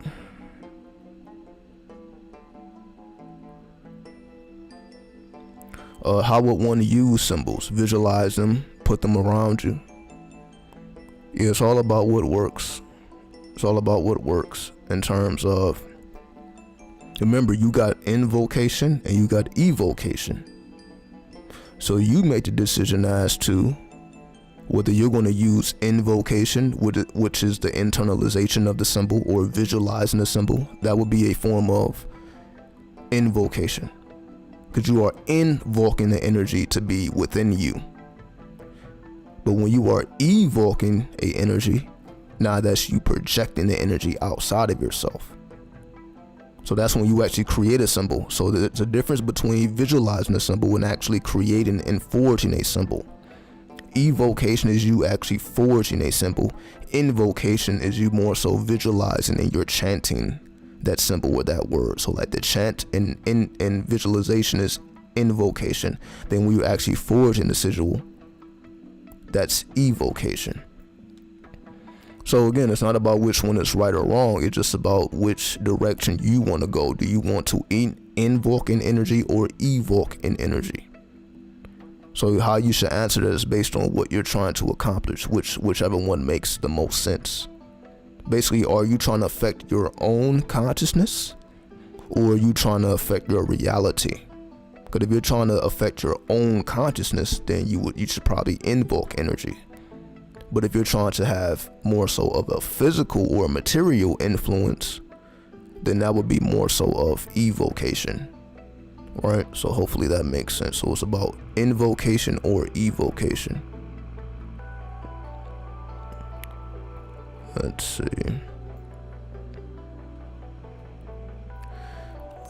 Their paradigm will be shattered and it'll hurt. It make the average man shuts down. And that's why we don't, we're not average. Because you're right, the average person they're at what they're at. Like whatever they subscribe to, that's just what they subscribe to. And we become no different if we do the same thing. Because we're no different. Okay, I'm spiritual, fuck science. We're no different when we do that. Or I'm scientific, fuck spirituality. We're no different. So yes, everybody is more so glued to their own paradigm, which has been created by the ego. That's why ego deaths is so needed. Because that that detaches you from your attachments. In order to detach from your attachments, you got to go through an ego death, because your ego has been created based on these attachments, based on what relationship you're in, based on what job you have, based on whatever material manifestation that you want to connect it with, it can be connected with. So if you were to rip that away from a person, they would shut down. If you're a person with a prestige job, and you're known for having this prestige position, and then you get fired, and you lose all your benefits, and you can no longer live the lifestyle that you've been living, that's an ego death. Because now everything has to change, but it wasn't your decision, it was someone else's decision. The only difference is when it's your decision to go through an ego death, it's a completely different response. Via your consciousness. Your consciousness responds differently when you set off your ego death versus it being set off by circumstance. So the average person goes through the ego death via circumstance. The spiritual person goes through the ego death because they understand, okay, I need to release my attachments so that I don't generate karma. So whatever it is that I'm attaching my ego towards, or whatever I'm attaching my ego to, it needs to be alleviated. Because I may not need this anymore. Just because I have grown accustomed to this doesn't mean it's actually useful for my spiritual evolution. So that's how we must separate, basically, as they say, one foot in this world, one foot in the other world. We are planted in this world because we are going through the material experience, but it's not for us to be attached to the experience, because that makes us not want to die. If you're attached to life, you don't want to die. You become afraid of death because you are attached to whatever your life is. You're attached to your partner, again, your friends, your job, whatever it is that you're attached to. Like if you die, okay, you feel a certain way because you are attached to these components of life. But it creates karma, because when you do die, you're going to want to reincarnate because you feel like something was taken away from you. When in death, you actually gain everything. Nothing is taken away from you in death. If you understand death, nothing is taken away. You actually gain everything. You lose nothing but gain everything. That's why death should be celebrated and not, mourned. You shouldn't mourn death. You should celebrate it. But we've been taught to mourn like this is a sad occurrence, when it's actually the best occurrence.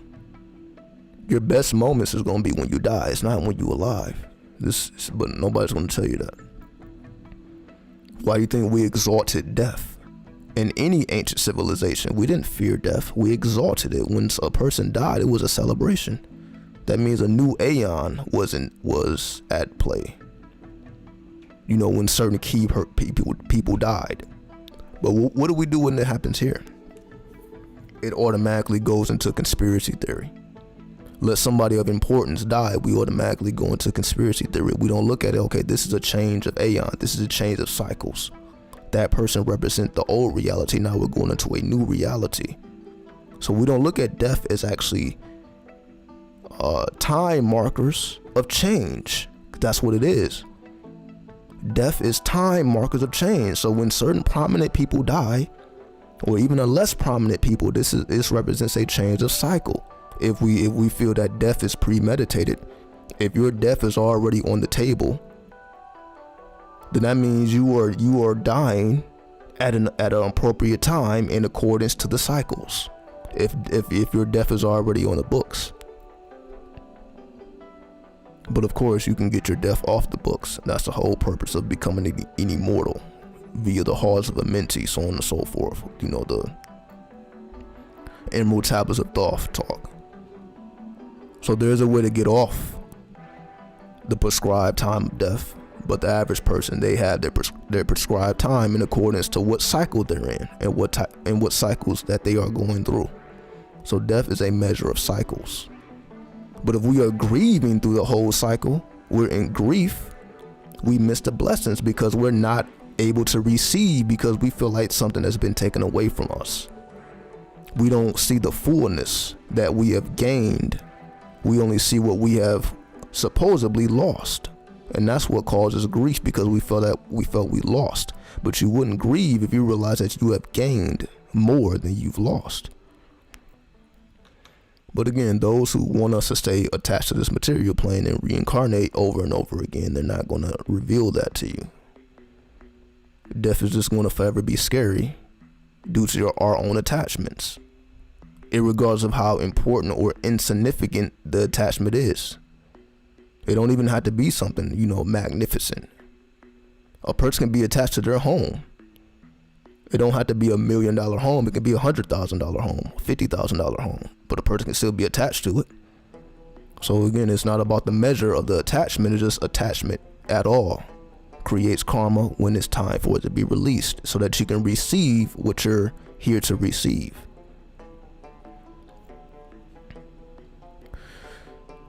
Do you think Eastern astrology is more accurate than Western? It's all about your technique. It's about the technique. Because Western astrology has advanced levels, but people don't pay attention to that. What I mean by advanced levels is like midpoints. Western astrology, you can include midpoints. You can include things like Fideria. There's advanced elements, also harmonics, perfections. There's advanced degrees of Western astrology that the average Western astrologer doesn't take heed to. So Eastern astrology is more accurate if you're just using base Western astrology, if you're just using the 10 planets and the 12 houses and the aspects. If that's all you have to pull from, then yes, Eastern astrology would be more advanced because they have more to pull from. But if you add all the plus lessons or the extra dimensions to the Western astrology, then it actually rivals Eastern astrology if you integrate all of the levels.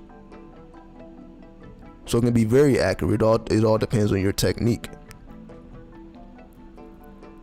Because again, Western astrology is more of a compression of the full science. Western astrology is just introduction to real astrology.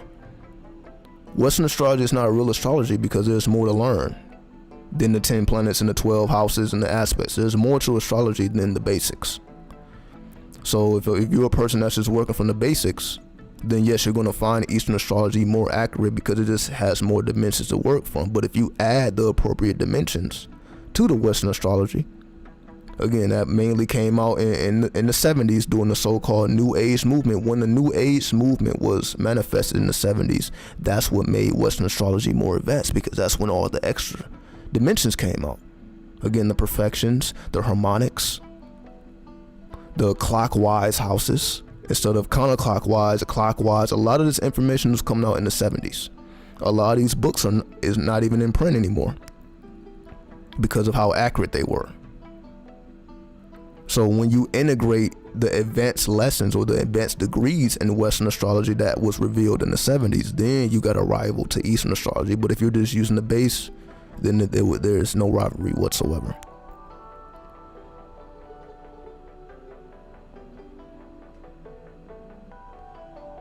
It can be nostalgic of missing Turkey, but like you said, there's nothing to do with the kid. He was just a symbol, I suppose. So if you feel like it's nostalgic or it's nostalgia, then that is the key that you must explore. Because nostalgia isn't necessarily what we think it is. What do I mean by that? Like if you have a feeling of missing a person or missing a place, person, place, or thing, that's you feeling lack. You feel lack because you can't miss something you have. So nostalgia is a feeling of lack, like we feel like we don't have something And then I miss my hometown, or I miss my old friends. I miss this, I miss that. Like we don't have it. If we can imagine it, we have it.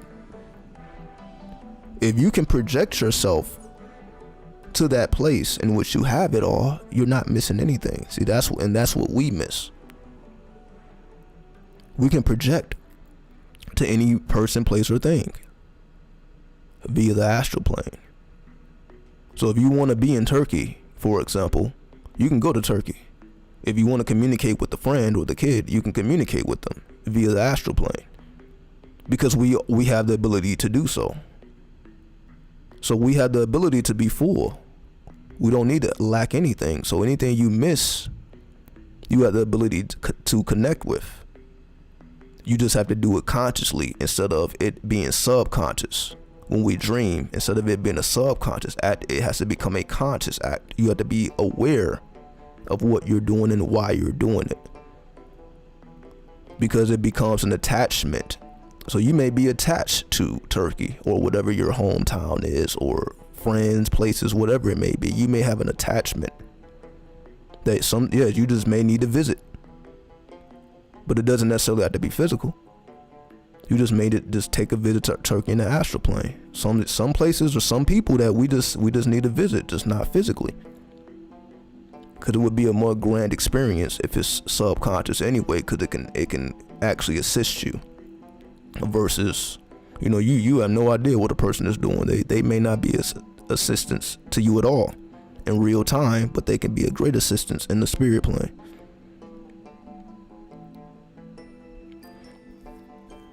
Spontaneous combustion happens when people can't even handle their own power and end up roasted and crispy. Yeah, spontaneous combustion is a phenomenon that they truly don't have an answer for. They say it's this, they say it's that, but they truly don't have an answer for that. For me, it sounds more like a Uranian act. Because if we're talking about spontaneous unpredictability, we know that that's Uranus. That's the energy of Uranus. So if something was to happen, especially if it's electrical, spontaneous combustion is based on electricity, high voltage. So we're talking about electricity and high voltage. We know we're talking about Uranus. So if we want to understand spontaneous combustion, we must understand the energy of Uranus, because Uranus represents tension. Wherever you see Uranus in your chart, you know it's going to be tension there, because there's going to be a lot of unpredictability there. A lot of spontaneous combustion, as we call this, of a consciousness.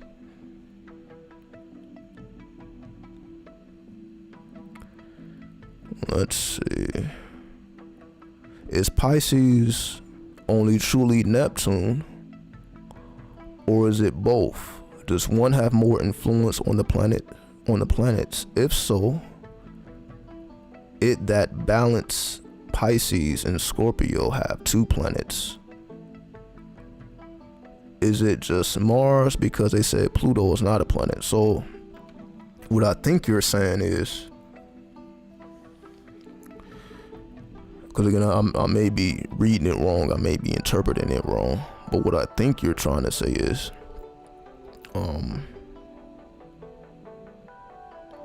when it comes to Pluto being demoted, I don't know if you're aware, but they're actually talking about putting Pluto back amongst the planets. Like if you've been paying attention to space talk, as I would call it, NASA talk, whatever, they actually have it on the table to put Pluto back amongst the planets. Pluto was demoted in 2006. So it was in 2006 that Pluto was demoted from a planet to a dwarf planet. All we have to understand is there were certain energies that were in place that caused that to occur. Mainly, it was a aspect between Pluto and Neptune, because I studied this. At the time of Pluto's demotion, Pluto had an aspect with Neptune, and we know Neptune is a planet of deception. So the fact that Pluto became veiled but we no longer can acknowledge it because it became veiled. It's like a veil was put over Pluto. That's because of the aspect with Neptune. So that's a Pluto and Neptune aspect, which caused Pluto to be demoted.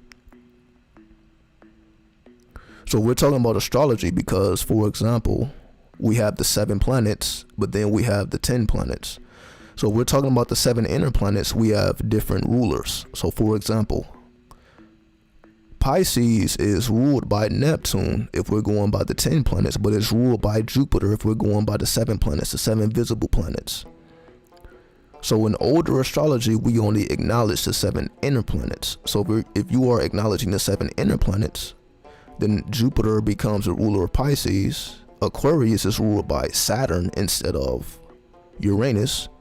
And Scorpio is ruled by Mars instead of Pluto.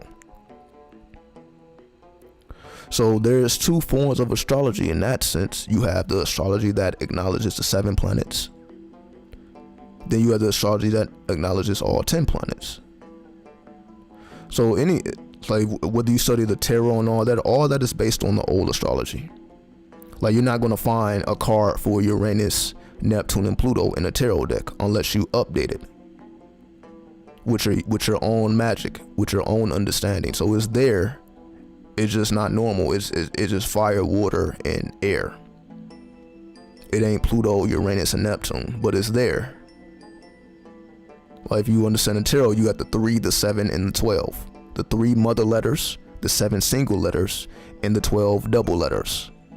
So you got the 3, the 7, and the 12. So the 3 it can represent fire, water, and air, but it can also represent the 3 outer planets. So there is a distinction there. So in older astrology, they only acknowledge the 7 inner planets or the 7 visible planets. And so they put all 12 of the zodiac in alignment with those 7 inner planets. And once those outer planets were discovered, then they started to change the associations to fit with the appropriate planet. So there was a change after Pluto was discovered, and it became the ruler of Scorpio instead of Mars being the ruler of Scorpio. So astrology has evolved, and astrology continues to evolve if we're able to track it. So that was definitely an evolution of astrology when we started to acknowledge all 10 planets instead of just the 7 visible planets. What are your thoughts on the Metaverse? The Metaverse is basically to keep you out of the astral plane. That's what the Metaverse is. Because if we direct all our energy into the Metaverse, or cyberspace, so the Metaverse is really cyberspace, you're not going to have any desire to go into the astral plane. So basically the Metaverse is going to offset the astral plane. Why go into the astrals when you can go into the Metaverse? Why go have astral sex when you can have Metaverse sex? Why meet your friends and family and your spirit allies in the astral plane when you can meet them in the Metaverse? So the Metaverse is essentially to replace the astral plane. Basically, if just to sum it up real quick. So basically, you're going to have people more interested in virtual reality than actual reality, which is the spirit reality. So it's basically for those who are in the techno space. So I'm not saying it's all bad. I'm sure that there's benefit to it, but you must understand where the separation occurs. You must understand, like we do it now. A lot of what keeps us out of the astral plane is the technology, because we're on our cell phones, we're on our computers. More than we used to be. It's essentially we are cybernetic now. You feel empty if you leave the house without your cell phone. You don't even feel complete. Like we can't separate ourselves from technology anymore. And that's again, like, you leave your cell phone at home, you're gonna have a weird day. Like, you're gonna have to mentally put yourself in a space where you're not thinking about your cell phone. It's not just gonna happen by itself, because we're just so used to having access to the entire internet. If you need to look something up, you're just gonna look it up on your phone. If you need to communicate, you're gonna communicate on your phone. So we're just so used to technology, even though the body is technology. So everything is technology. So essentially, if you can keep it separate, the metaverse shouldn't really be problematic at all, if you still acknowledge the astral plane. But if you ignore the astral plane, and we already see people already ignoring the astral plane, this is just going to be further evidence to ignore the astral plane.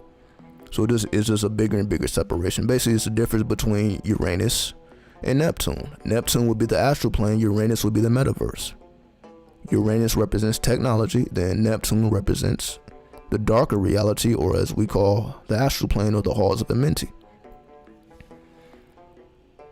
So if you can separate the metaverse from the astral plane, you're fine. But if you cannot, it's going to be problematic.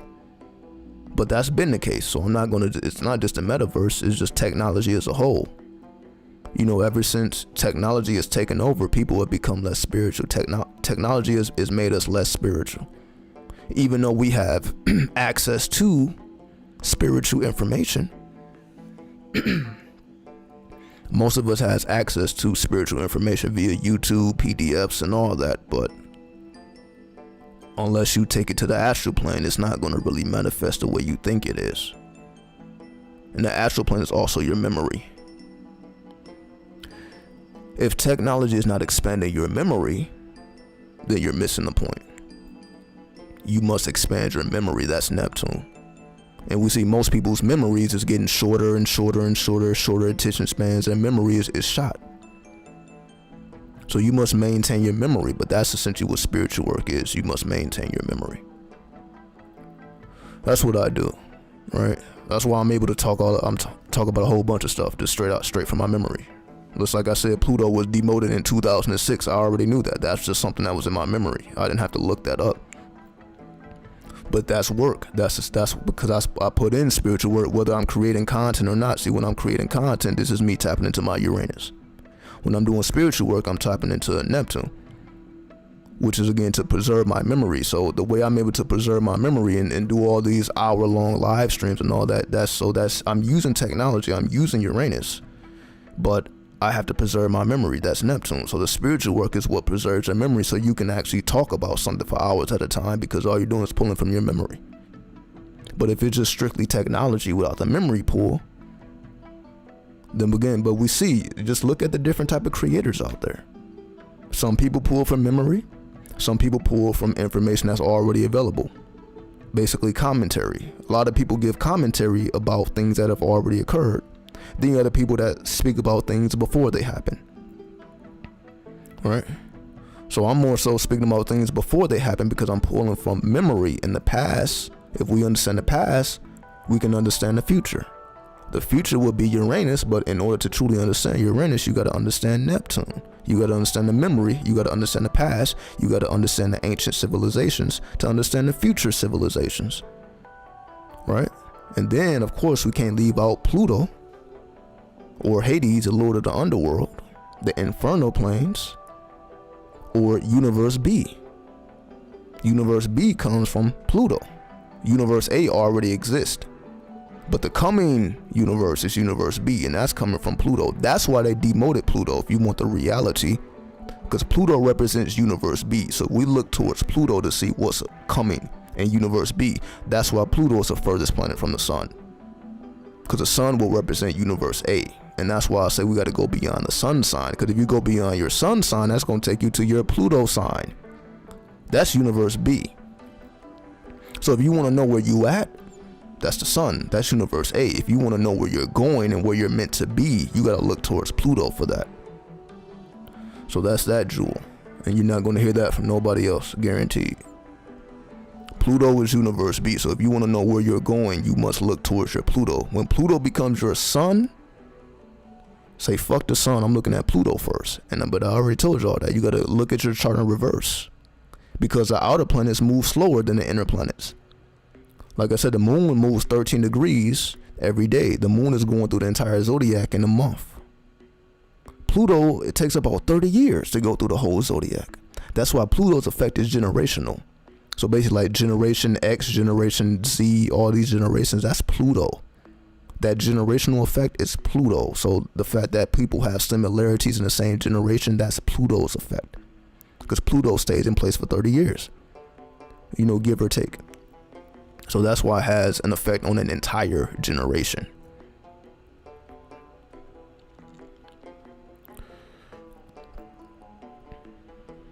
You said magic can only be done from the heart. Can you do magic from the brain? You said the heart is more powerful than the brain. Why is the heart more powerful? And is that fair and balanced? All right. So this is what I mean by magic has to come from the heart versus the brain. There's a reason why the brain was taken out of the body in ancient times, and they left the heart preserved. And again, I spoke about this before, because a heart must be weighed against the feather mayat, which then determines where you go after death. So that's why so much emphasis on the heart, because a heart determines where you go after death, not the brain. It ain't about what you knew. It ain't about what you studied. It ain't about how much knowledge you absorbed.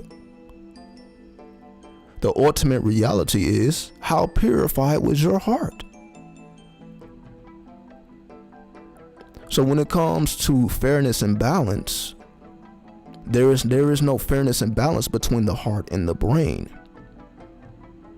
They are not, you can say, equals. The heart and the brain are not equals. So what I mean by that is, the heart chakra is actually more important than the crown chakra, because your heart chakra is actually your gateway towards the higher chakras. You must pass through the heart if we're talking about the kundalini rising from the root chakra to the crown chakra. The middle chakra, or the androgynous chakra, is your heart. You can say the lower three chakras, the solar plexus, the sex chakra, and the root chakra, you can say those are masculine. Those are your worldly chakras. That's most people. Most people will have their lower three chakras activated, because that's how you survive in this world. But then you got to go through the gateway called the heart. When you go through the gateway called the heart, now you have access to your spiritual chakras, your throat chakra, your third eye, and your crown chakra. Your crown chakra represents your cosmic intelligence. Your third eye represents your ability of discernment. And of course, your throat chakra is your ability to speak the truth, irregardless. Right? You have no desire or no need to generate lies or to make up lies. So you speak nothing but the truth. So you have to unlock the heart before you even access the cosmic intelligence of the brain, you can say. Now you can try to access that cosmic intelligence without crossing the heart, but you're not going to be successful. Because again, the heart is what determines where you go after death. And it also determines how far you go in life. It ain't your brain. For example, look at how many people go to school and get highly educated and become very, very smart people. Does that guarantee success?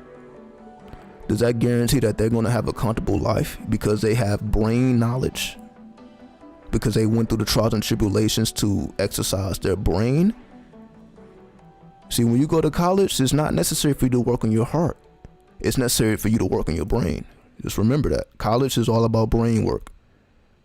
You can be a terrible person and still go to college and get your education and get your degree and be a terrible person, highly karmic person, and still have all this brain power. And that's what the world is, really.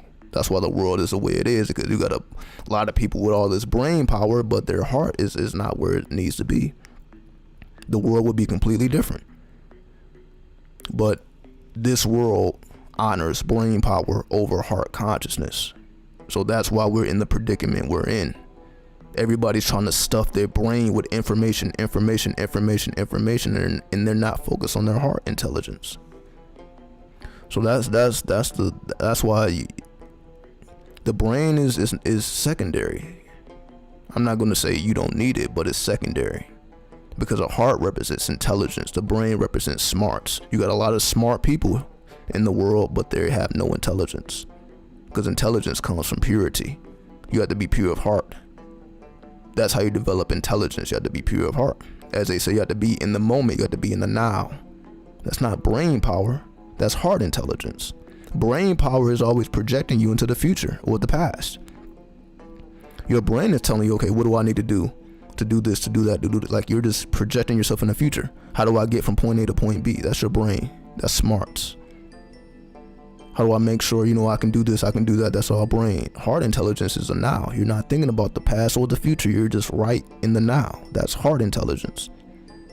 You're just absorbing and emitting energy in the here and now. You're just being instead of doing. See, the brain does. The heart is about being. That's the difference. The doer is a thinker. The one who just bees comes from the heart. And again, who do you think has a more quality life? And that's how you know. You can just judge by who do you think has a higher quality of life? Someone with a pure heart or someone with a bunch of brain power? And all we gotta do is look out into the world and find that answer. You can say all these people are smart. All the people in the government are smart. Or you can say they are at least qualified to be in their position. They have enough brain power to be in a position, but their heart isn't in the right place, and that's why they don't do the right thing. It's not that they don't have the smarts to do the right thing. They don't have the heart to do the right thing. So that's why we're faced with the opposition we're faced with, because of the lack of heart consciousness. With infinite brain intelligence, we got infinite smart motherfuckers on here. On here as in the internet in the world. We have infinite smart people, but very few intelligent people. So to develop your intelligence, you have to develop your heart consciousness. To develop your smarts, you develop your brain consciousness.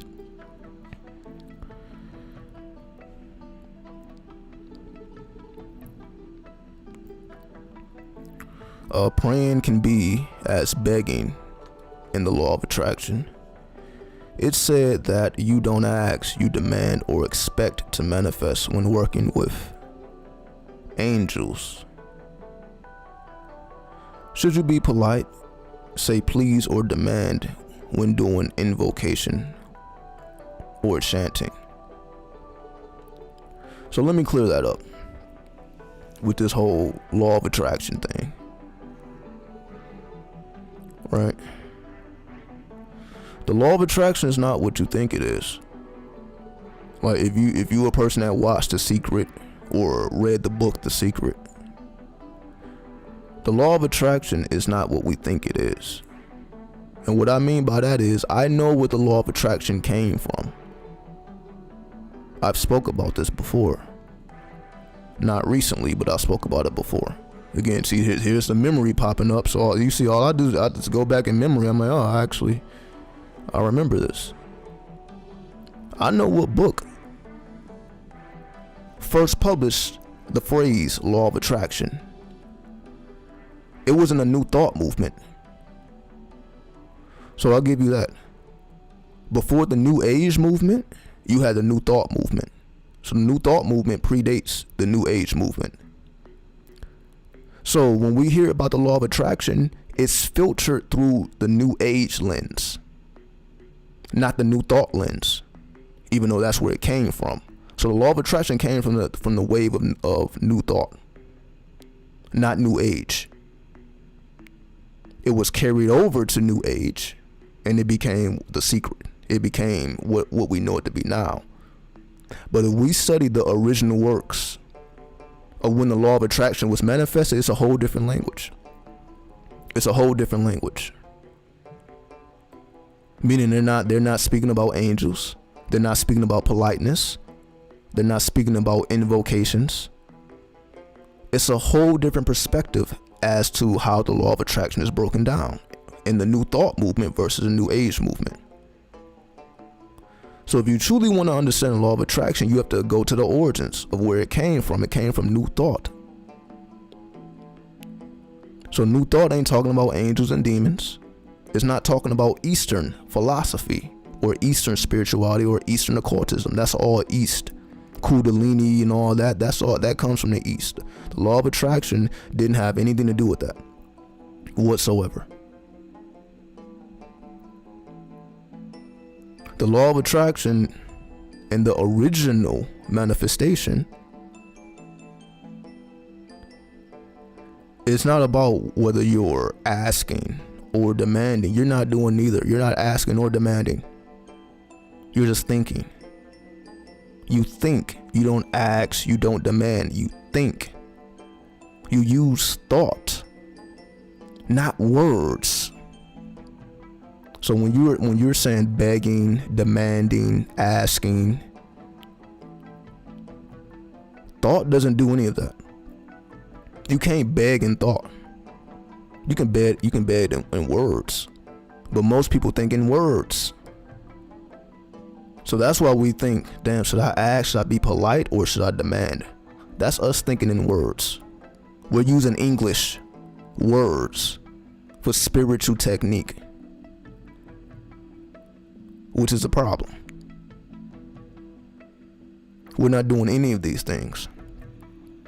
The law of attraction is simply how you direct your thinking, not your words.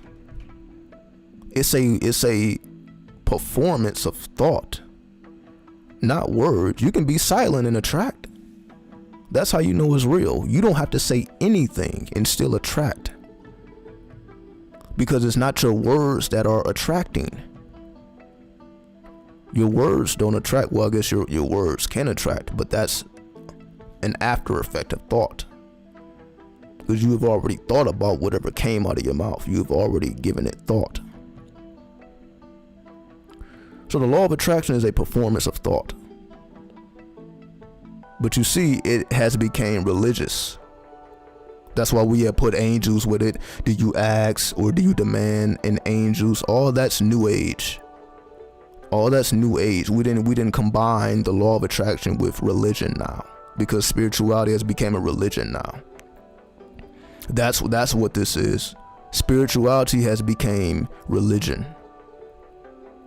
That's why we can't even speak about the law of attraction without talking about angels and all this stuff that we have been programmed with the last 10 years. The Secret came out in like 2009. The movie The Secret. The book probably came out years before that. But again, we have taken older thoughts or older concepts and we have applied it under a new lens. So even though we're still using the law of attraction, the law of attraction has been used for basically the last 100 years now, almost. The law of attraction is almost 100 years old. The New Age movement came around in the 70s, which is about 50 years ago. So we only taking 50% of the history. Just think about that. The law of attraction predates the New Age movement, which got big in the 70s, which is about 50 years ago. But we're not taking into account the last 50 years of the law of attraction before that even happened. Where it was invented. It was invented in a whole nother time, where they wasn't talking about angels and all this stuff that we talk about now. They wasn't using all this Eastern philosophy with it. But you got to study the original history. But you see, we only taking half of the history and we're applying it to the New Age. We're not applying it to New Thought. It gives you a whole different perspective. So that's why I would answer your question. You have to study the first 50 years and not the last 50 years. If you truly want to understand the law of attraction. That's why I try not to even use it too much, because it has been watered down in the New Age movement. And the New Age movement don't have anything to do with the law of attraction. That's something that was already popular, and they just started using it because it was already popping. That phrase, law of attraction, was already popping before the New Age movement was created or became major. Because I guess the New Age movement, you could say, started maybe around the 50s, but it became major in the 70s. So it has purposely been done that way for us to pay attention to the New Age. The New Age ain't really helped a lot of people, honestly. We think it has, but it really hasn't, because people have become religious, have become religious with it, which was not the point. The point of being spiritual is not to have a religious mind. You're getting away from the religious mind. Again, we're no better than religious people if we're still thinking religiously. We're still thinking, okay, do you need to do this or do that? Like, that's the type of questions you be asking, people that fear God. Right? Should I be polite with God, or should I demand from God? That's what a religious person would think. As an occultist, we're not asking no being for nothing. You're not asking no being for nothing. You ain't praying to anything other than self, other than your own self. You're not asking nothing.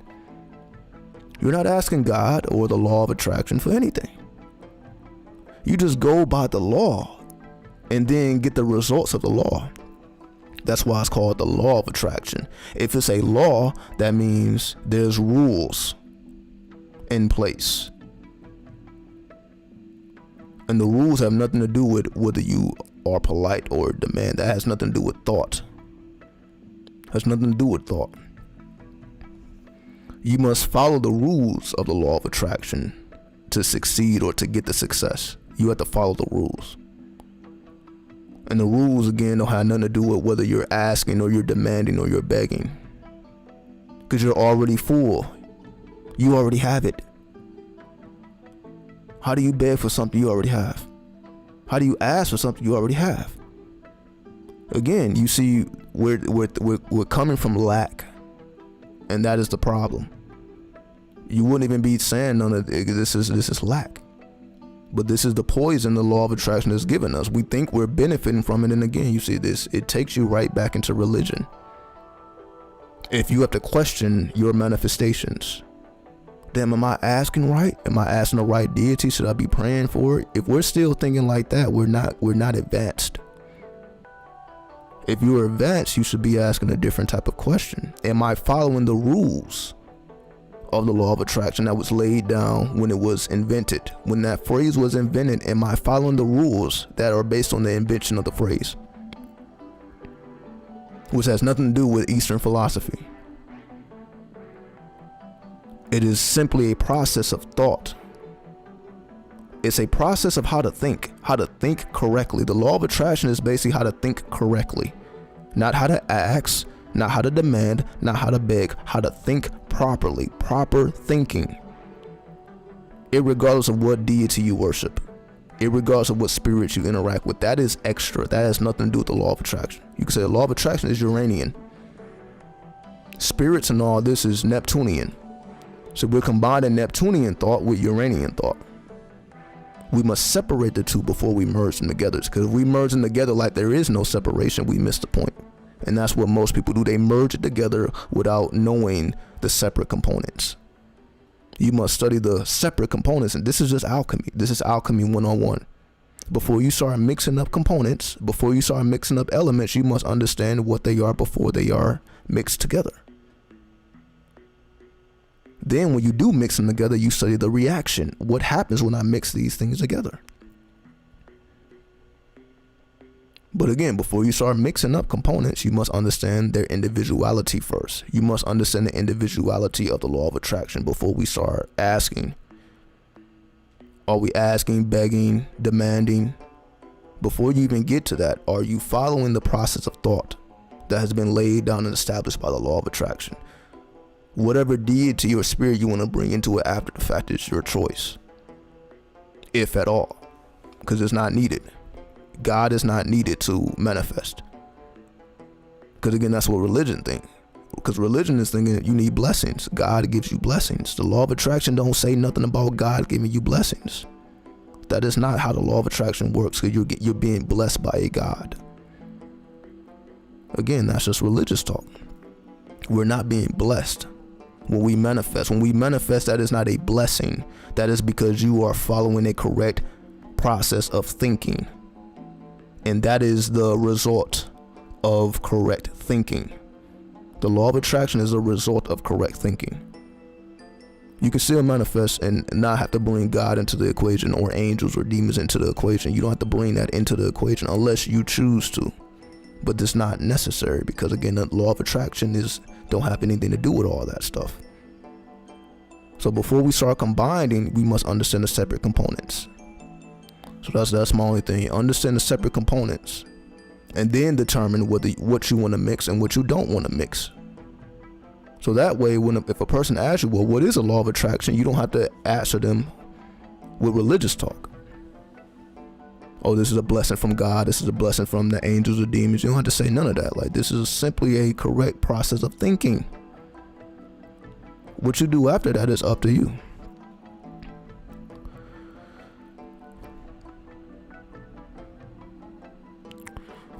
Let's see. I appreciate the $1.99 donation from hiatus. I appreciate that. I don't know when you actually sent it through, but I definitely want to acknowledge that. Let's see. People are always talking about a great awakening every year, but either nothing happens or it's subtle. What are they waiting for? It's like waiting for Jesus. What really happens on 2/22/2022? Yes, they have made something that is scientific, religious. Basically everything I'm just talking about, right?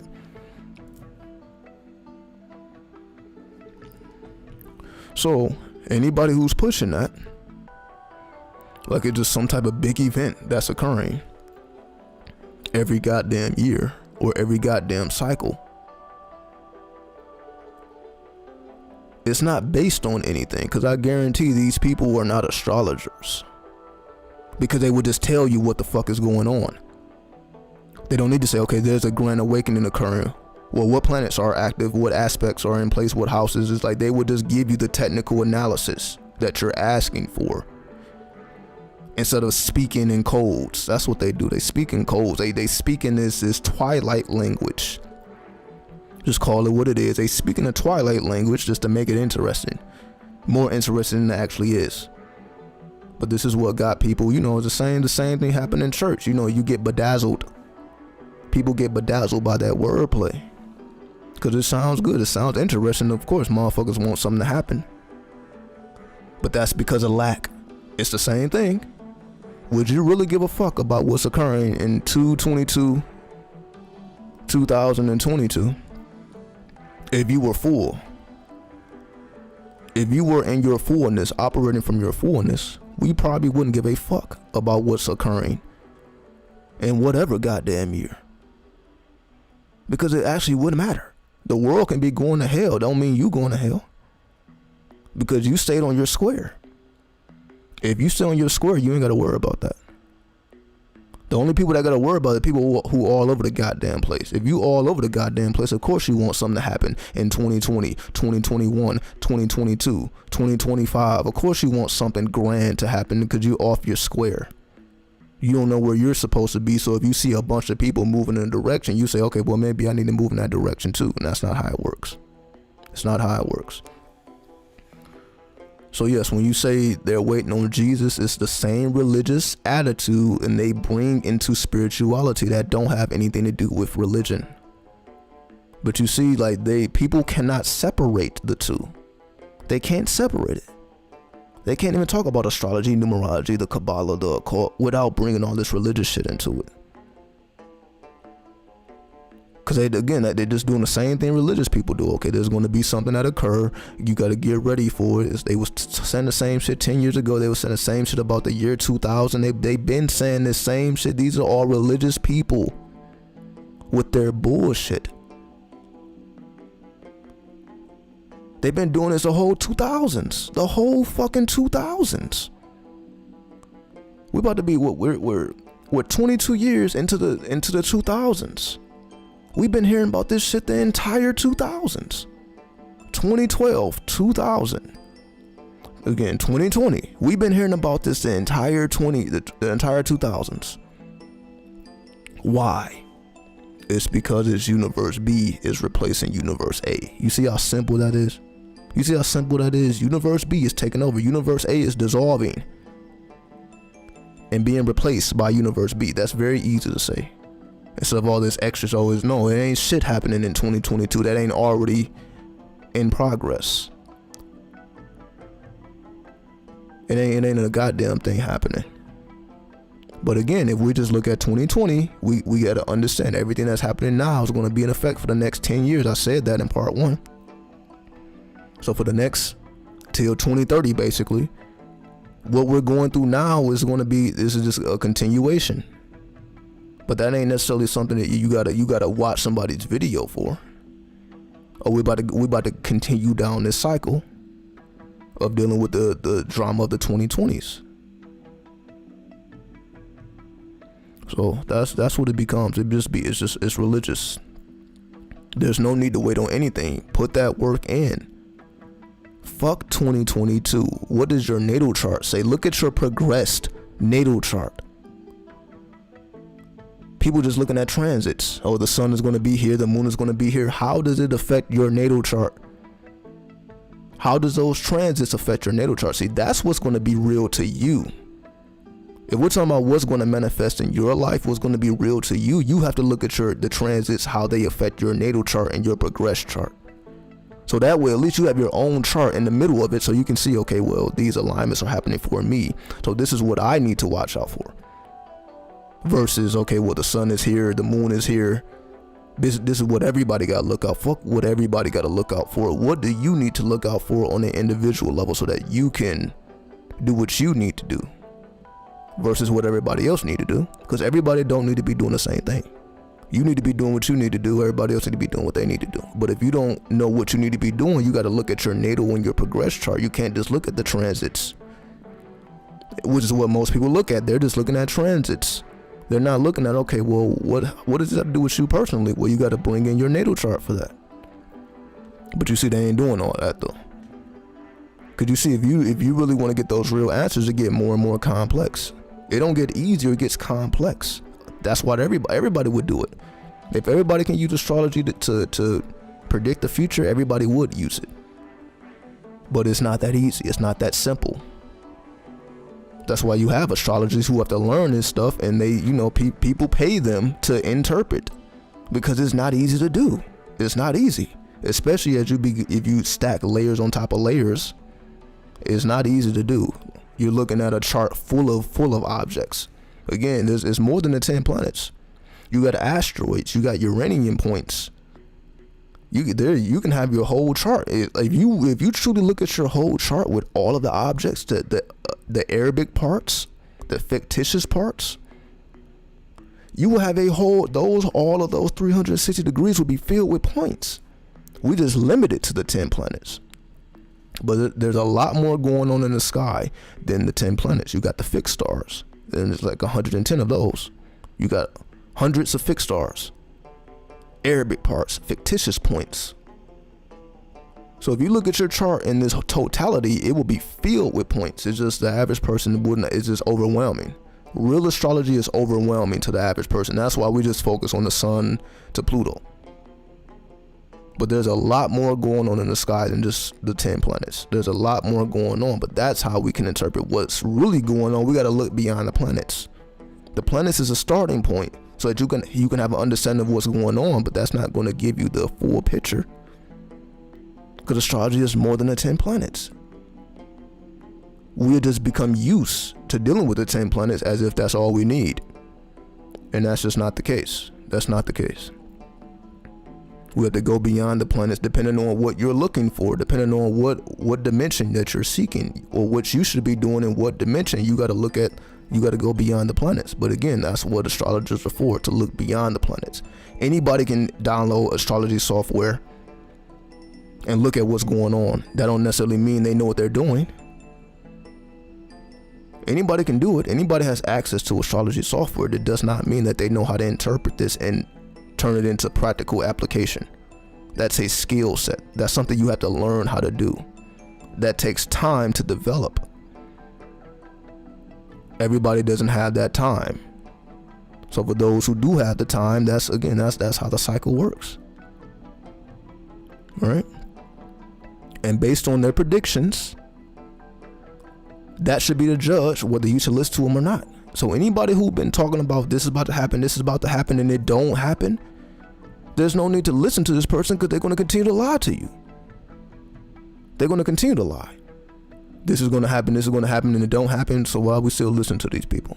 They clearly don't know how to predict. Prediction is not wrong.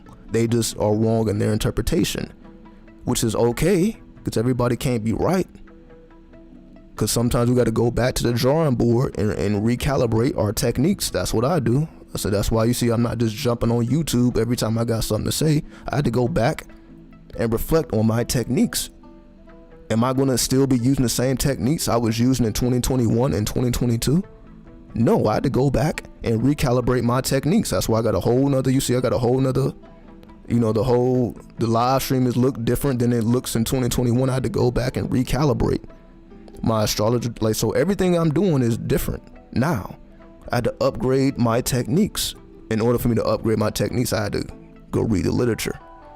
So I had to go back and read some ancient astrology books. I had to go back and read what's already been laid down and implement that into my practical astrological studies. I had to do all this. Like, that's why it takes time. Again, that's why there's been so much time between my last live stream and this one, because I'm gonna have to go back and recalibrate. I should not be talking about the same stuff over and over again, year after year. Again, that's not how the channel grows. That's not how people become more intelligent. Not smart, intelligent. So if I'm focusing on intelligence, I have to be progressive. I have to be looking into the future, but have memory of the past, so that I can understand where we've been and where we're going. But I have to have memory of the past. I can't just be futuristic without having access to the past. So all these attributes work in unison, but you must understand where to place them. So all these sciences and all these spiritual sciences are all connected. You just have to know how to piece it together.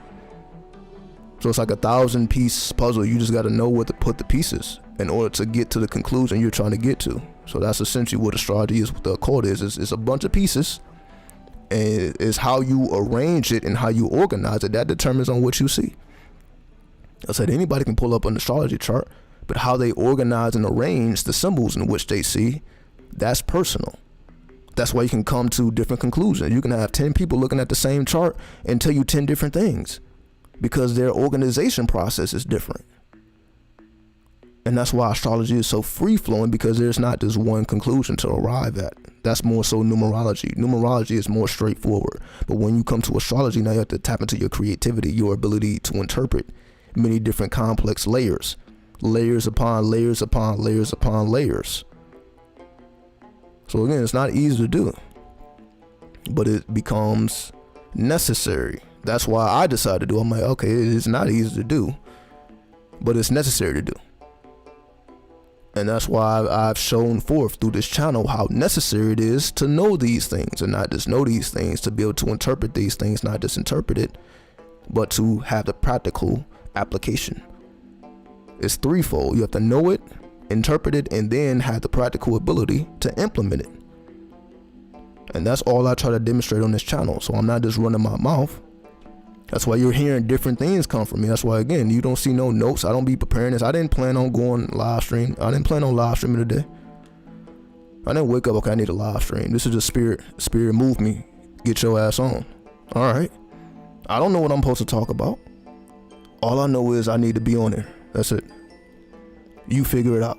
That's how the spirit works for me. You figure it out. I'll tell you where you need to be. You figure it out. And that's how I be doing most of my lives. I don't be knowing, okay, what exactly do I need to be talking about here? I know I'm supposed to be here. I don't necessarily know what I'm supposed to be talking about, but I figure it out as we go. It gets figured out. But I had to make the step and get my ass up on the screen to figure that out, because it's a special energy that's created. You know, when you go live and when you create content and all, it's a special type of energy. And so I basically have to blend with the energy. Like, again, connected with the people and all that. I have to blend with the energy in order to, okay, this is what they need to hear. This is what, the message that needs to be sent out. So all this is figured out in real time. And y'all have seen this. I figure it out in real time. It ain't a bunch of notes. It's all figured out in real time. That's how the spirit flows, in real time. Not the past, not the future, in real time. That's how the spirit. So we're not talking about the moment in real time, then we're not integrated with the spirit if we're not trying to figure out what's occurring at the moment. All right. Are you playing your guitar, or for this track you're playing? No, this is a beat I made. If so, it sounds amazing like a movie or game. Yeah, I made this beat. Everything that y'all been hearing, I created it. So I created this. So no, I didn't just download this off the internet, because again, it's copyrights. So I'm not gonna be playing nobody else stuff, because all I gotta do is copyright it, and then they get paid for what I did. So if I'm live streaming an hour, 2 hours, they're gonna get paid because I played their music, and I'm like, fuck all that. So anything you're gonna hear from my channel, like I organized the beats. So that's why it has the feel it has, because you see this, it came from my heart. That's why you feel what you feel, because that came from my heart. This ain't something I just found on the internet. So this is, so you're feeling a different aspect of me when I play the music or the ASMR. You know, I'm gonna be uploading all type of stuff other than me just running my mouth, because I can do a lot more. And that's my whole thing. 2022, I have to fully show what I'm capable of. I can do more than just talking to a microphone and look at a camera. I can do way more than that. Again, technomancy. And that's why, you know, I try to present the music. So when I create music, I can do a lot more than just run my mouth on the camera. So I have to show forth. Instead of talking about it, let me show and prove that. So that's why I'm like, I ain't really too much concerned about just being live all the time. Let me show forth what else I can do, especially with these lunar waves.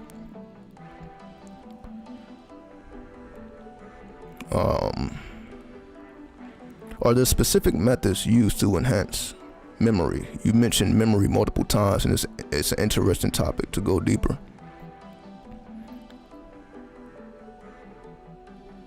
So it's not necessarily about enhancing your memory, you're just preserving it.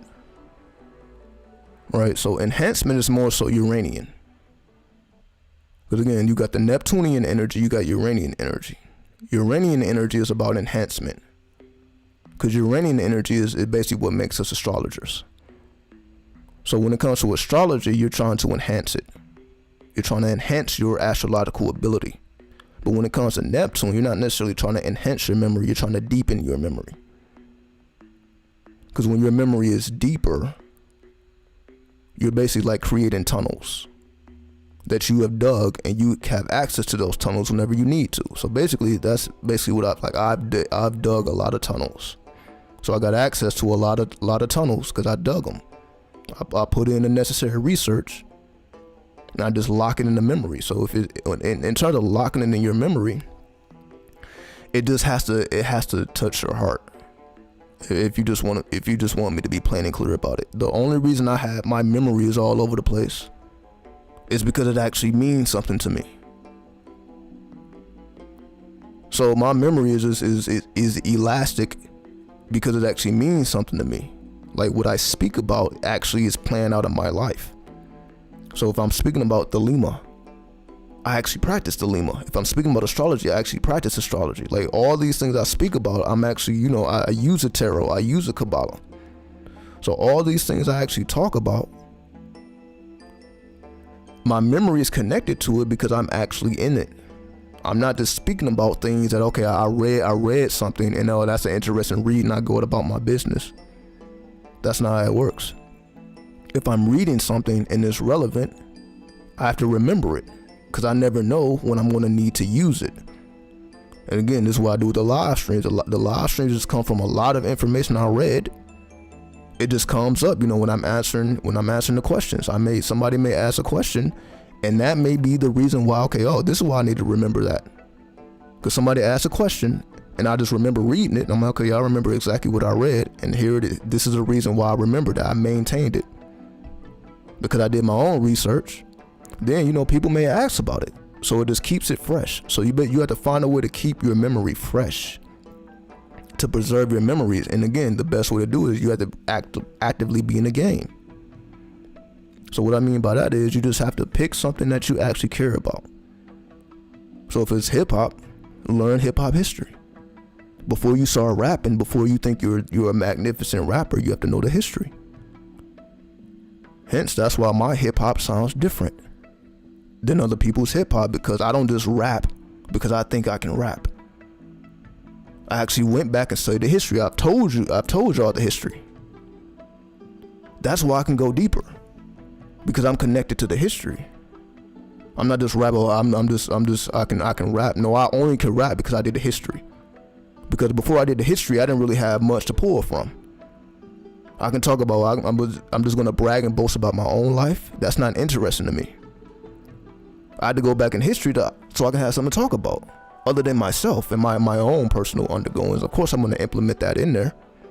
But if I go back in the past, I can put a lot in the music. I can put more in the music than just my own personal experience. I can put historical fact into the music. So that's why the music sounds the way it sounds, because I'm not just trying to convey my own emotions. This is also historical fact. But that's due to memory. So when I write rhymes, I'm able to, all the things that I have in my memory, I can put them into a different form and make it fresh again. So that's basically what it is. You have to find a way to keep your memory fresh. So basically, this YouTube has kept my memory fresh. If I just want to be honest, if I was not on YouTube, my memory probably wouldn't be as sharp. But because I had to constantly make video after video after video, 1,000 videos at this point. After 1,000 videos, now my memory is fresh. Cause I had to keep reiterating things and then implement new things. So you just have to find an avenue that keeps your memory fresh. So after you read something, now you're putting it into work right after you read it. So it becomes a part of you. So that's why, when I rap, hip hop is a part of me. So everything I speak on is a part of me because I'm actually in it, versus, okay, I read it one time and I never cared about it again. It is a part of me. So when you reveal a part of you that you care about, then your memory is maintained. So you just have to find an avenue that allows your memory to be maintained. That's why people teach. Teachers have a great memory because they're always teaching. Because they're always being asked questions.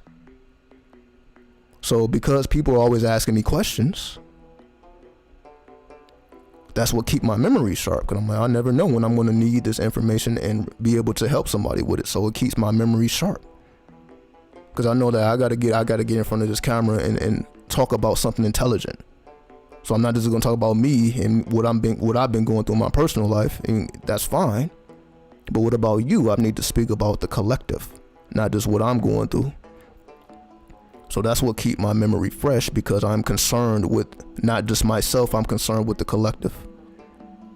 This is not just for me, this is for all who chooses to adhere to the law. So all those who choose to adhere to the law will benefit from the law, because I am a representation of the law. As, again, the law of attraction, the book of the law, whatever law you want to call it. When you embody the law speaks to you personally. Just like, people who love God, God speaks to them. People who love the devil speaks to them. So it's like, it's what you have love for communicates with you on a deeper, more intimate level. So I'm at a point where I communicate on a deep, intimate level at this point. It didn't start this way, it ended up this way.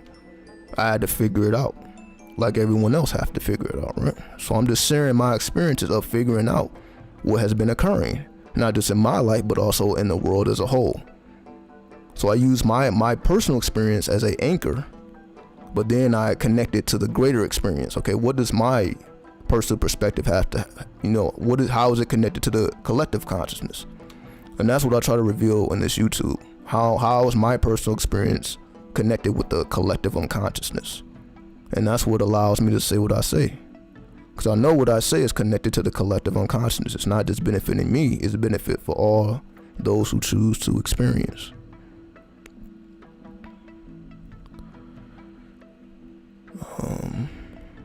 I appreciate that back from hiatus. Salute to you. Don't worry about it.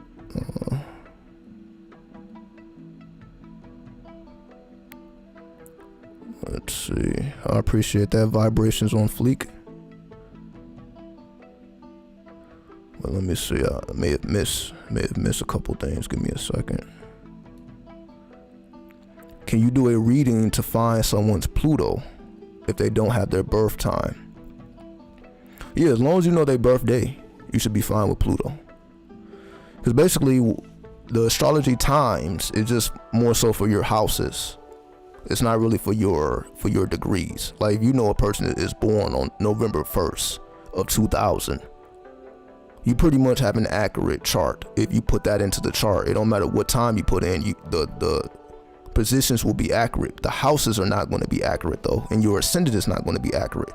So the reason you have your time on your astrology chart, that gives you your ascendant and your house cusp.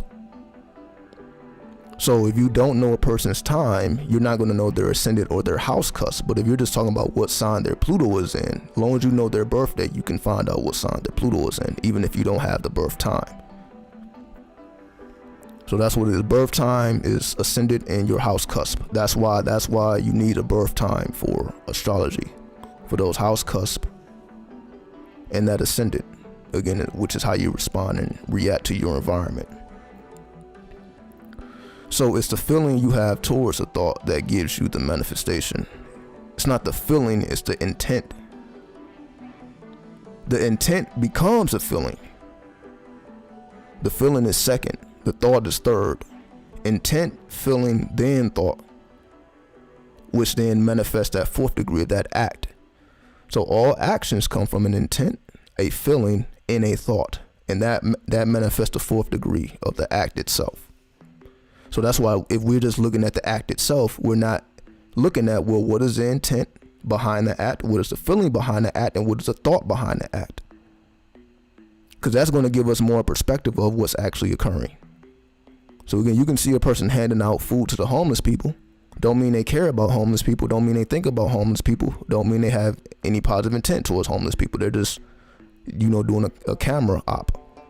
They just want pictures taken. So again, it's not, if we're just looking at acts, we're like, that's a good person because they're helping out the homeless or they're helping out people in need. But that don't necessarily amount to their intent, their feeling, and their thought towards these people. Are they going to actually be amongst these people? Again, that's what I tried to show. I'm not just going to help these people by giving them something that's going to just help them through the day. I need to be amongst the streets. Fuck trying to help the streets. I need to understand the street mentality. That's why I did my adventures in the streets. I wanted to understand what was going on before I started helping, because how do I know what these people need if I'm not familiar with their circumstances? I think I could just bring some food out here and that helps their situation. It may help the way they feel. It may help their thoughts, but it's not necessarily about to get them out of homelessness because I fed them. But if I don't understand what got them there, if I don't understand the dynamics, then I don't even know what to do to help them. Because damn sure ain't about to happen for just giving out food. So that's why I did my adventures and my experiences and experiments in the street so that I can understand what's going on here, because I didn't know. Because you don't know if you're not there. If you're in the comfort of your own home, how do you know what's going on outside of your home? You don't. So it wasn't until I stepped outside of the home and then made the streets my home, made the world my home, then I began to understand, okay, this is what's going on in the world versus what's just going on in my household and within my own mind. So that's why I speak about the world. I have a perspective of what's going on outside of my own reality because I stepped outside of my own home and I made the world my home. Had I not did that, I wouldn't be able to help really anybody. I would be able to help myself. But how do I know how to help other people if I just been inside myself? I never stepped outside of myself. That was the whole thing. So I had to have those conversations. That's why I be conveying, little stories here and there. But that's the purpose behind it. It's the intent, the feeling, and the thought. Because again, if you're just looking at the act, you just see a homeless person. You wouldn't even be able to recognize me, between anybody else. Oh, this is just a group of homeless people. If you're just looking at the action. But if you're looking at the intent, the feeling, and the thought, you're like, oh, there's a vast difference between all these people. They don't all have the same intentions, thoughts, and feelings. So when you begin to break down those barriers by actually having a conversation with these people, then you can have an understanding of, okay, I see their intent, I see the way they think, the way they feel, and what their intentions are. Now when I look at their acts, I see something different. For example, I remember lighting up a joint on what is it, Ocean Boulevard, you know, in LA, right by the beach. I think it's Ocean Boulevard, whatever. So I think I was in Santa Monica, Ocean Drive or Ocean Boulevard. So it's police are, you know, heavily patrolled by police, right? This is before weed was legal. So weed wasn't even, so it ain't like it is now. So I'm just being a big badass, cause that's my past life. I'm just getting off to being a big badass. So I'm gonna light the goddamn joint. I don't care who's around. Cops going up and down. But when I was smoking that joint, no cops was moving down that block. They didn't come till after the fact. They was smelling the weed smoke. They stopping and looking like, who's smoking? They don't see nobody because I'm already done. I say that to say, I lit up a blunt, and not a blunt, a joint, not a blunt. Then someone else, it was a white guy. A white guy was like, yo, like I'm really going through it right now. You mind if I'm able to, you know, inhale some of the herbal essence? And I'm like, of course you can. You probably the reason why I lit this up right now anyway. So I just had a feeling, damn, I need to light a joint right now. And I may have been picking up on his energy, that what he needed. I'm just smoking this shit because I just want to smoke it. He was the one that needed it. What did he do? He brought out a whole picture of it, of his sons. I think he had 2 or 3 sons. And he had a picture. He pulled out his picture of his children. He was like, I'm really trying to get back to my children. I'm like, so he carries a picture of his children with him. So if I were just looking at him, like, okay, he's just a drugged out homeless person, don't care about nothing. That's what the average person would see if they're looking at this person. But because I'm like, you know, I'm gonna actually share a joint with him, because he probably need it anyway. Then I get those deeper elements, like, oh, he actually gives a fuck about his children. He actually is not out here just trying to be a big badass. He just in an unfortunate situation where he just there's a shift in his life, and he's going through this shift.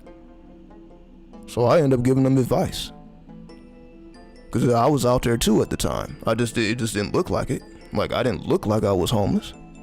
Cause I'm like, okay, I'm not gonna look like I'm homeless. Even though I'm going through these trials and tribulations, I'm not gonna reflect the viewership of it. So I just gave him advice. I'm like, you can't get complacent in whatever situation you're going through. So basically I told him, basically just keep moving around, cause that's what I was doing. So my secret to surviving in the streets was to not stay in one place too long. So that's what I was doing. So yeah, every 2-3 days I'm going to a whole different location, you know, because I'm not trying to get to a point where people get familiar with me, because that wasn't the goal. Like, I'm not going to become a familiar face. So I may be over here 2-3 days, and I'm on the other side of town 2-3 days. So I'm just all over the place, right? So just at that particular time, that was just advice that I gave him. Like, just don't get comfortable with a certain crowd or a group. You gotta stand on your own 2 feet, and that's gonna be the way you figure it out on your own. You're not gonna come into contact with somebody who's gonna help you out of it necessarily. Maybe you will, maybe you won't, but that shouldn't really be relevant, right? So again, I'm just giving practical examples of, if we just look at a person's acts, we're gonna miss the intent, the feeling, and the thought behind it, and we're not seeing the truth. The only way to see the truth, you gotta have an intimate experience. You gotta actually share a joint. You gotta have an intimate experience, and you realize, like, oh, this is not who I thought it was at first. Just looking at the surface, this is actually somebody who's very concerned and who's very caring about, you know, their future and their lineage. But I would never know that, again, if I didn't take that risk. I'm about to fucking light this joint. I don't give a fuck what these cops is doing. And because I did that, I was able to give the advice I gave, and I was able to see through what I thought I was looking at. So I'm just giving that perspective. The acts, it's not about the acts, it's about the intent, the feeling, and the thought behind the act that determines the result. How to contact you for a reading? It's my email, asha@asharenu.com. I'll type it in the chat right now. Asha@asharenu.com. There's an email right there.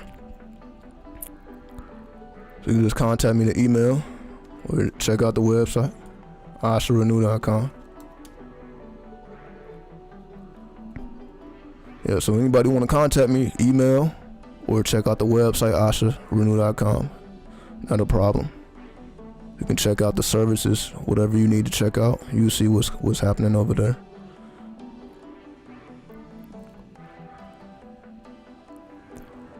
Can you use a normal deck of 52 playing cards to do tarot divination? If you can, how each card is connected to an energy like it is with the first card in a normal deck. It's a full of magician, yes.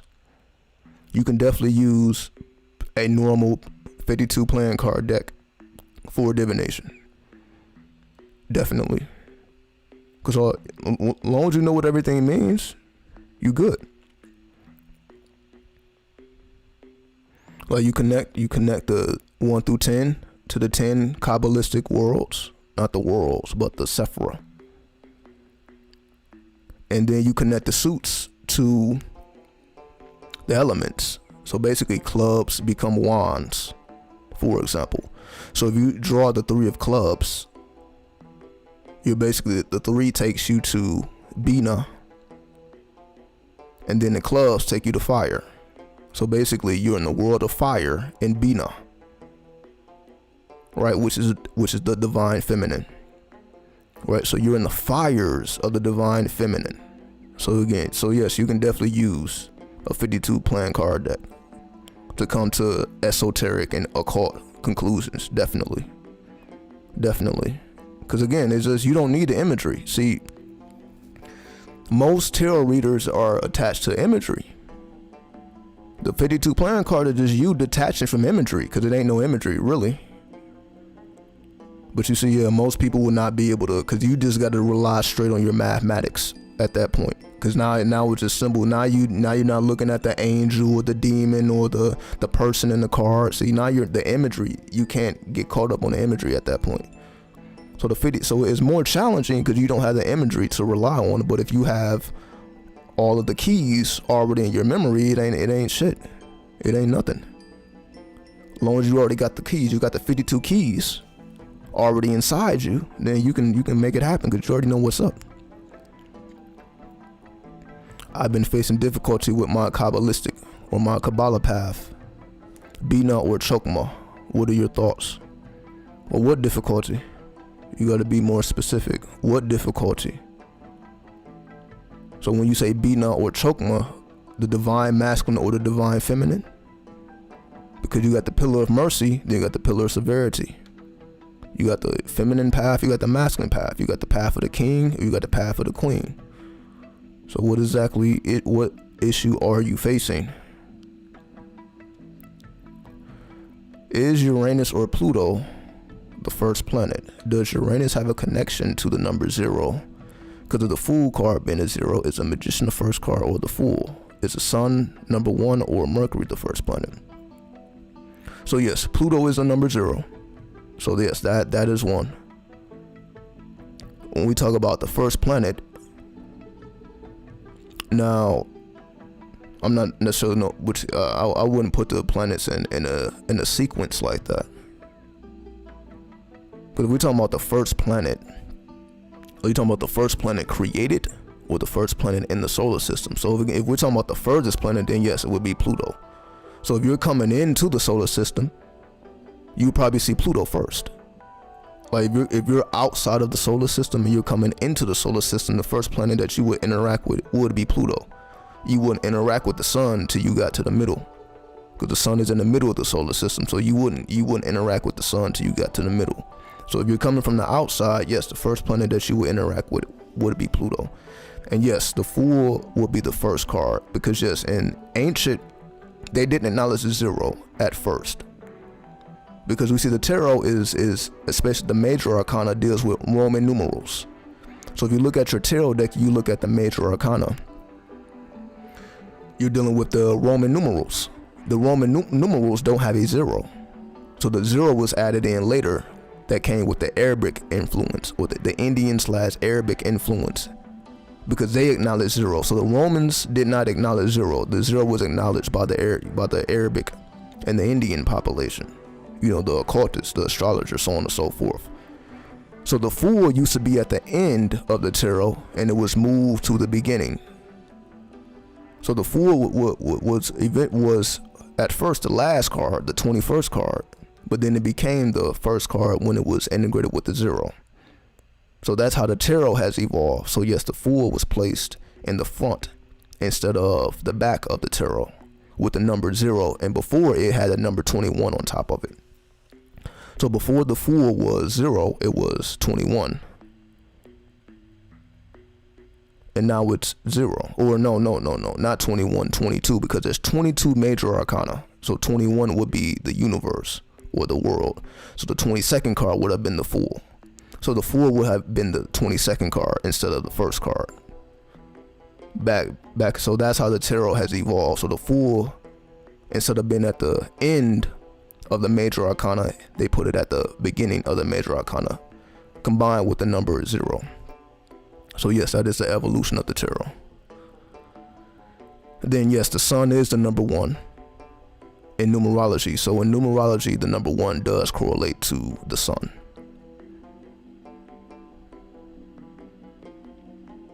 So that's why we have the Kabbalistic numerology, then we have the planetary numerology. So in planetary numerology, the sun is the number 1. Then the sun may become the number 6 if you're looking at Kabbalistic astrology, which is Tebarif. The number 6 is Tebarif in the tree of life. So basically, coming down from Kether down to 12 or 11. Yeah, I see what you mean. So basically you're asking, do you take the path of the fool or the path of the magician? The 11th path or the 12th path, the path of the fool or the path of the magician? I would say take the path of the high priestess. Take the middle path. You see, like, the fact that you're having trouble with that means it's neither. It's neither. Take the 13th path. So then you're worried about 11 and 12. The fact that you can't make a decision is because it is neither. Take the 13th path. So there you go. So take that 13th path. Straight into the Duat. Straight into Doth from Kether. Go straight into Doth. Take that middle path. So that's how you answer that question. Definitely take that middle path. Go straight into that 13. Go straight into the 13. So you see, it's because I know. I couldn't answer your question if I didn't know. You see, like, you're speaking in codes and all that. See, I know exactly what you're saying. But that's because I had to put in the work though. But this is why I put in the work, because I know y'all have these questions. I know y'all have these questions because I've had these questions. So that's why I go so hard with the studies. So that's why when y'all see me, I go super hard with the studies, because I know y'all have the same questions I be having. So how can I answer the question if I didn't put that work in? So that's why I stay active again. Whether I'm creating content or not, I'm still putting in work every single fucking day. I never take a day off. I don't take a day off. This embodies everything. I don't take a single day off. So that's why you see I can come back after 19 days or some shit. I'm still on this shit. It's like I never left. Because my mind never slowed down. Again, just because I'm not recording it. I'm still going through it. Still taking notes every single day. I'm almost up to 2,000 notes. Let me look at this. I'll give you an exact number.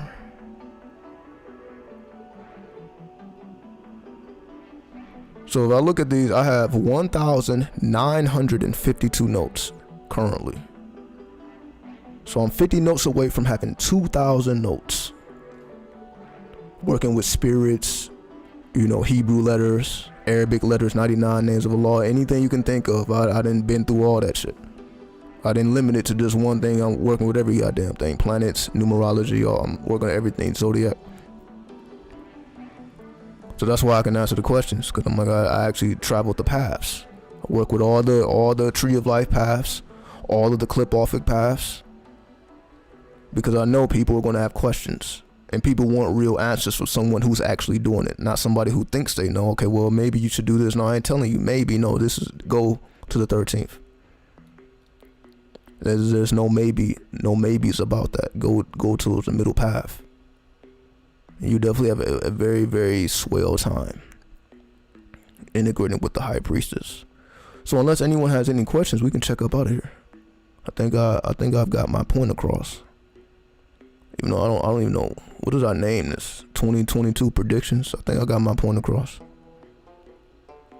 So yeah, I just get the final message. 2022 predictions. Again, this is a year of the triple goddess, the transformation of the triple goddess, the triple two. The 0 is Pluto, transformation of the triple goddess, the growth into the triple goddess. Right? We have to move beyond the patriarchy. The patriarchy is the male-dominated society. We must integrate with the divine feminine. There's just no, that's why I'm telling you the 13th path. You must integrate with the divine feminine. Fuck the patriarchy. Fuck the fool and the magician. Go into that high priestess. Because the high priestess take you to Dolph, and Dolph is what causes the ego death. And when you experience that ego death, you actually find yourself. We find ourselves on the other side of the ego death. Not becoming smarter, which is the path of the magician. It's not through smarts, and it's not through spirituality. That's the path of the fool.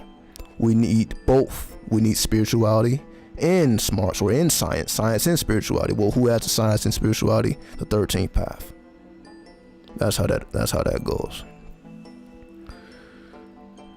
What is a sister sign? Is it a opposite or a twin or the other star sign? Do the sister signs usually get along? Or no, like Aries is Pisces, true, opposite, first sign, last sign. So I think you're talking about the opposite signs. So basically the opposite signs are basically, so for example, the opposite of Aries would be Libra, right? So if you are in Aries, which is all about the self, or your archetypal image. So Aries is all about your archetypal image. The opposite or the sister of Aries would be Libra, because Libra actually shows you your hidden attribute to the Aries. So let me actually give you my perspective. I know I'm using Aries, but I'll just use my own. So I'm a Scorpio. So the opposite sign of a Scorpio is a Taurus. Scorpio is a water sign, Taurus is a earth sign. Water and earth get along, just like Aries. Aries is fire, Libra is air. Fire and air get along, so they're compatible. Even though they're opposite, they're compatible via the elements. So all opposite signs are compatible via the elements, even though they are opposite. So me being the Scorpio, my opposite is Taurus. Taurus takes you to the Hierophant in the tarot, right? So if we look at what I do, like, oh, I perform the abilities of the Hierophant. The Hierophant just reveals the mysteries. The one who reveals the mysteries, that's all I fucking do. But that's my opposite sign, or you could call it the sister sign. That don't have nothing to do with Scorpio. So I had to go beyond my own sign into my opposite sign to actually be in the path I should be in. So if you got to ask yourself, well, what path should I be in? You got to go to your opposite sign. So if you're a Leo, because I used Leo earlier, the opposite of a Leo is an Aquarius, who is an astrologer. So if you're a Leo, your hidden attributes is actually astrology and basically technology. Because Aquarius is, astrology, technology, the occult language. So as a Leo, your hidden attribute or your secret attribute is actually to learn occult language, to learn the art of astrology and prediction, to learn how to predict the future. So even though it has nothing to do with Leo, the opposite sign of Leo is Aquarius. So if a Leo learned how to predict the future, they would be better off. Just like if a Scorpio became the Hierophant, they would be better off. So if you're a Taurus, you actually embody the Scorpio, which is basically your sexuality. You must transcend your sexuality if you're a Taurus, because the 8th house is the house of sexuality and how you can transcend it, because we're locked in boxes. We're still going based off of either a person is straight or gay, bisexual. We're going by all these terms. This is our religion. Religion does this. Because we know damn well in ancient times we didn't give a fuck about none of that. Because we got the science to prove it. That's why we called them twin souls. We call it like, we have a whole title for these people. Whether we study from America or anywhere else, we have a name for these people. Right? They call it two spirits or twin spirits. But if we're just thinking in straight, or either you're straight or you're gay, and again, gay don't have anything to do with your sexual preference. Just so y'all know, if a person is gay, it don't have nothing to do with their sexual preference. That's more so what's in their spirit. What makes a person gay is what's in their spirit. It has nothing to do because they're attracted to the same sex. That don't have nothing to do with it. But again, this is religious thought. Because again, when we read religious books, we look at this stuff as wrong. Remember, it's not about the act, it's about the intent, the feeling, and the thought behind what you do. It's not what you do, it's what the energy behind what you do. So we're locked in these religious boxes. And again, I'm just mentioning all these things because this is how we're locked down. It's only so much spirituality we can access when we limit ourselves. I'm this and I'm going to always be this. And that's just not the case. That you wouldn't have an 8th house. We all have an 8th house. Your 8th house is your house of sexuality and how you can transcend it. So how you can break out of the mold of what you think you are. Because we are not what we think we are. Remember, that is all a part of the ego. So when we go through that ego death, which is also Scorpio, when you go through that ego death, you start to see things different. You don't see things how you used to see them anymore. But that's how you go into your child mind. The purpose is to purify your heart so that you can operate from the perspective of a child. A child isn't thinking about their sexuality. That's my whole point. They're not thinking, oh, I'm straight, I'm gay. That doesn't cross their mind. They don't give a fuck about that. So if you are going into your childlike mind, that shouldn't even be a concern. You're not thinking, because again, it's just not in your mind. It's just not on your mind. A child is not thinking about that. So if you are in a purified state, you're actually both. You're androgynous. You're masculine and feminine. You're not trying to separate the energies.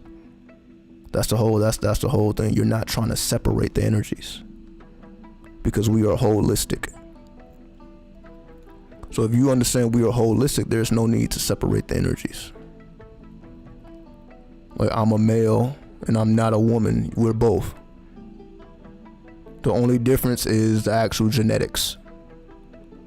And we already know this. When you're in the womb, we're feminine before we become masculine. That's just an evolution of what occurs in the womb. Before we develop dick and balls, as men, we had the same parts, and they basically in the later. It's not till the later stages that we even know what the sex is of a child. Like, there's a point in pregnancy where we don't even know the sex of the child. You have to learn that after the fact, because it's a point where it's androgynous. There's a point where the baby is androgynous. It's neither male or female. It has the components to be one or the other. And when that decision is made, then they begin to formulate the masculine or the feminine attributes. But before that part, they're androgynous. So is what I'm saying. Like, we single out the opposite when we look at ourselves as, again, I'm masculine or I'm feminine. And again, no, we're both. We have to integrate both because that's what we already are. That's what we came from. We must go back to what we came from. So if we come from an androgynous place, we have to go back to an androgynous place. There is no more separation. Again, so that's why I speak about the triple goddess. Because we got plenty of male deities already. There's plenty of those. Plenty male deities, plenty patriarchy around this motherfucker. We got plenty of that. It's no need to even speak about that. We hear about that even if we ain't speaking about it anyway. What we don't hear enough about is the divine feminine. And again, I'm not just talking about worshiping women. We are all masculine and feminine. So if anything, you just acknowledge the divinity within yourself. And your divinity goes both ways. There's a divine masculine and a divine feminine. We are both. That's why the tree of life has both of those pillars. Then it has the middle pillar, which is called the Zohar. The middle pillar is the Zohar. That's divine masculine and divine feminine. That's what the middle path is. The middle path is the androgynous path. You're taking elements of the masculine and the feminine. That's what we need. We need both. The more we try to separate these things, we're just setting ourselves back, because we're trying to separate this shit. So once we start with the separation, now everything makes sense. Everything makes sense when we stop the separation. It all makes sense. So when I say we need spirituality and science, that's what I'm saying. We need the masculine and the feminine. We need the scientific mind of the masculine, and we need the spiritual mind of the feminine. To be holistic, we need both. We need both of those. Definitely shout out to Hecate. Definitely shout out to Hecate. Shout out to the maiden mother. We need those. We need those. And once we do it within ourselves, we see it reflected outside of us. So all this, all this drama with the men and the women of these times, we see this all the time. It's all over YouTube. You got men talking about women, you got women talking about men. This is more of that on YouTube than anything else, probably. Motherfucker relationships and all this stuff. It's more of that than anything else. None of them have the solution, because they're not talking like this. Women don't need to submit. Men don't need to be better men. See, here's the thing. What do they call it? What is the title for it? What do they call it? The roles? They call it the roles. What is it called? The role of a man, the role of a woman, all that stuff. What men should be doing, what women should be doing, all that's dead. That's dead. That's dead. All that's dead. I'm telling you now, 2022, all that's dead. All that's dead. If you're still trying to be a real man or a real woman in 2020, all that's dead. All that's dead. All that's dead. Because all you're doing is you're just adhering to one and not the other. All that's dead. All that's dead. If you are the masculine, your focus should be the divine feminine. If you are the divine feminine, your purpose should be the divine masculine. This has nothing to do with, okay, well, this person is divine masculine and this person is divine feminine. That's not how it works. You don't have a woman that's a divine feminine, then a man that's divine masculine. They both are masculine and feminine. So they both should be androgynous. That is the goal. Androgyny is the goal. So it ain't about having a woman that's in a divine feminine or having a man that's in the divine masculine. This is what people do. Fuck all that. I'm telling you right now, fuck all that. Anybody who's doing that, that's not the goal. It's not. If you're a man, stop trying to find a divine feminine. If you're a woman, stop trying to find a divine masculine. That's not how it works. You discover it within yourself first. Then it reflects outside. If you're looking for the divine feminine, you're looking for it within yourself. If you're looking for the divine masculine, you look for it within yourself. Fuck other people. Fuck other people and what they choose to embody whenever they want to embody it. Fuck all that shit. Because when you got both, you don't need it. Let's just be real. You don't need it when you got both. You don't need it. What you need it for? Why do you need a divine feminine if you are the divine feminine? Why do you need a divine masculine if you are the divine masculine? You don't need to manifest that outside yourself unless you choose to. But it's not necessary. That's how nuns can give up being married to a man, or monks can give up being married to a woman, because they're mastering those opposites within themselves. It's not that really that they're denying themselves of anything, really. You're just mastering your opposite. So when you master your opposite, you don't seek it outside of yourself. That's the whole point.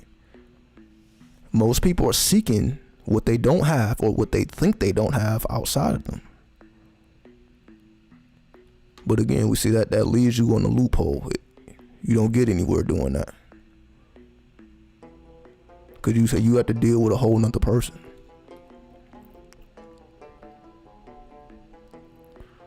So hopefully that makes sense. And again, that'd be the last point. Androgyny is the key. That's why I speak about the middle path. So all this, we think the world is going crazy because the roles have been switched. Men are not doing what men are supposed to do. Women are not doing what women are supposed to do. It's like all that is dead. All that is dead.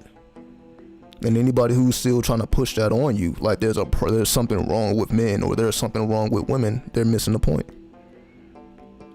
Don't even communicate with those type of people, honestly. Anybody who's thinking, oh, these men need to step up or these women need to calm down. Anybody who's talking like that, get them out of your circle. Because that's not the solution. Because who the fuck is going to listen to me and who the fuck is going to listen to you about that shit? I can be talking about that shit all day. Ain't nobody trying to hear that shit. Because they already got their mind made up. If you already got your mind made up that someone else is a problem, I'm not going to be able to change that. So that's why I'm telling y'all, don't fall for the trap. Don't fall for the trap. All it does is create further separation. And that's what a lot of us are going through on the material level. It's a lot of separation. It's a lot of separation. There's a lot of we better than them. It's competition, basically. Just call it what it is. Men are competing with women instead of trying to become the women that they are. And I'm talking, so that's what it is. If you're a man, you have to develop your femininity. If you're a woman, you have to develop your masculinity. But instead of doing that, they rather fight amongst each other instead of doing the work that they're supposed to be doing. You see how it causes strife? Instead of doing the work within, whatever you feel the divine feminine should be, if you're a man, whatever you feel the divine feminine should be, you have to embody those principles. If you're a woman in the divine masculine, whatever you feel that the divine masculine should embody, you have to embody those principles. It ain't for us to put it on nobody else. That ain't the goal. How are you putting something on somebody else that you ain't do yourself? That's not a solution. I'm not going to tell somebody else to do something I didn't do, even if it's a woman. Like I did it too. I had to develop my femininity. And if I didn't do that, who am I to tell a woman how to develop hers if I didn't develop mine? See, again, there ain't too many people that's going to talk like that. But that's the reality. If I didn't work on my own feminine principles, how can I advise someone else? If I didn't work on my own masculine principles, how can I advise somebody else? Just telling them what they should be based on my own ideology or what I think they should be. No, I can tell you what I am. That's it. I can tell you what I am. I can tell you what I did. But I'm not going to push that on you in terms of what I think you should do based on what my mind is telling me or what my brain is telling me. What is my heart telling me? My heart is telling me to be androgynous.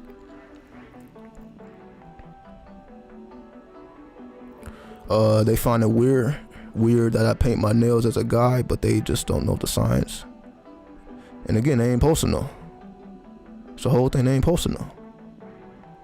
Those who are supposed to know will know. Those who are supposed to get it will get it.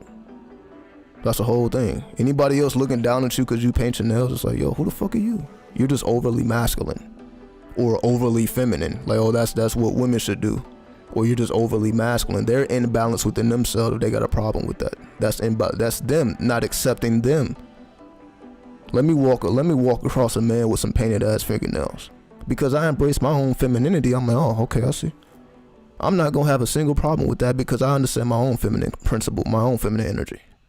I'm like, that's just how they manifest theirs. And I should not see that as problematic because it's not problematic. That's just how they choose to manifest their feminine principle. No problem. No problem. Just like women wearing pants. Let's not act like women always wore pants. That was seen as masculine. Until what, Chanel? I think Chanel did that. The woman, the Chanel woman. She made pants popular for women. That shit wasn't always popping. Just go back in time. You ain't see women with no fucking pants on. But you see, it's cool now. But that used to be masculine. That was masculine before it was accepted. They're like, men wear pants, not women. Women don't wear no pants. But we see now, we see pants on women more than you see dresses. You're gonna see more women in pants than in dresses. That's just a reality. That's them embracing their masculinity. If you wearing pants as a woman, that's you embracing your masculinity. That ain't feminine. But it's not a problem, because that's what you're supposed to be doing. You're supposed to be embracing your masculinity. So that's no problem at all. It's probably a little tougher for us as men, but we still need to do the same thing. Yeah, some woman tried to get me to be like somebody I'm not to please her, and I wasn't with that and cut her off because they haven't did the work within themselves. If you do the work within yourselves, you're not seeking for nobody to be anything different. You don't care. Why would I be concerned about what another woman is doing or what another man is doing? But I'm putting in the work for me. That shouldn't even be relevant. I should not have time to judge anyone else, and I'm putting in work within myself. I don't have time to judge because I'm putting in work. I don't have the time to judge. Well, you should or shouldn't be doing that. That ain't my decision to make. Who am I to tell anybody what the fuck they should or shouldn't be doing? If I'm not putting in the work first, then I can advise you, this is what I did. This could probably help you because I did it. But other than that, who the fuck am I as a man to tell a woman what the fuck she needs to be doing? Or what it means to be a real woman? That should not be coming out my fucking mouth. If I'm not doing the same thing, that shouldn't be coming out my mouth. If I'm not doing what real women do or what real men do, it shouldn't come out my mouth at all. If I'm not putting in that work that I'm telling someone else to do. If I don't already embody those principles, then I shouldn't be opening my mouth. You did paint your nails black before, and you use it to repel those kind of men. Exactly. For those who've been around, I painted my nails black and I told y'all what happened. Was dudes looking at me all type of crazy. I'm like, why do you give a fuck? But they clearly did. Like literally whole energy change.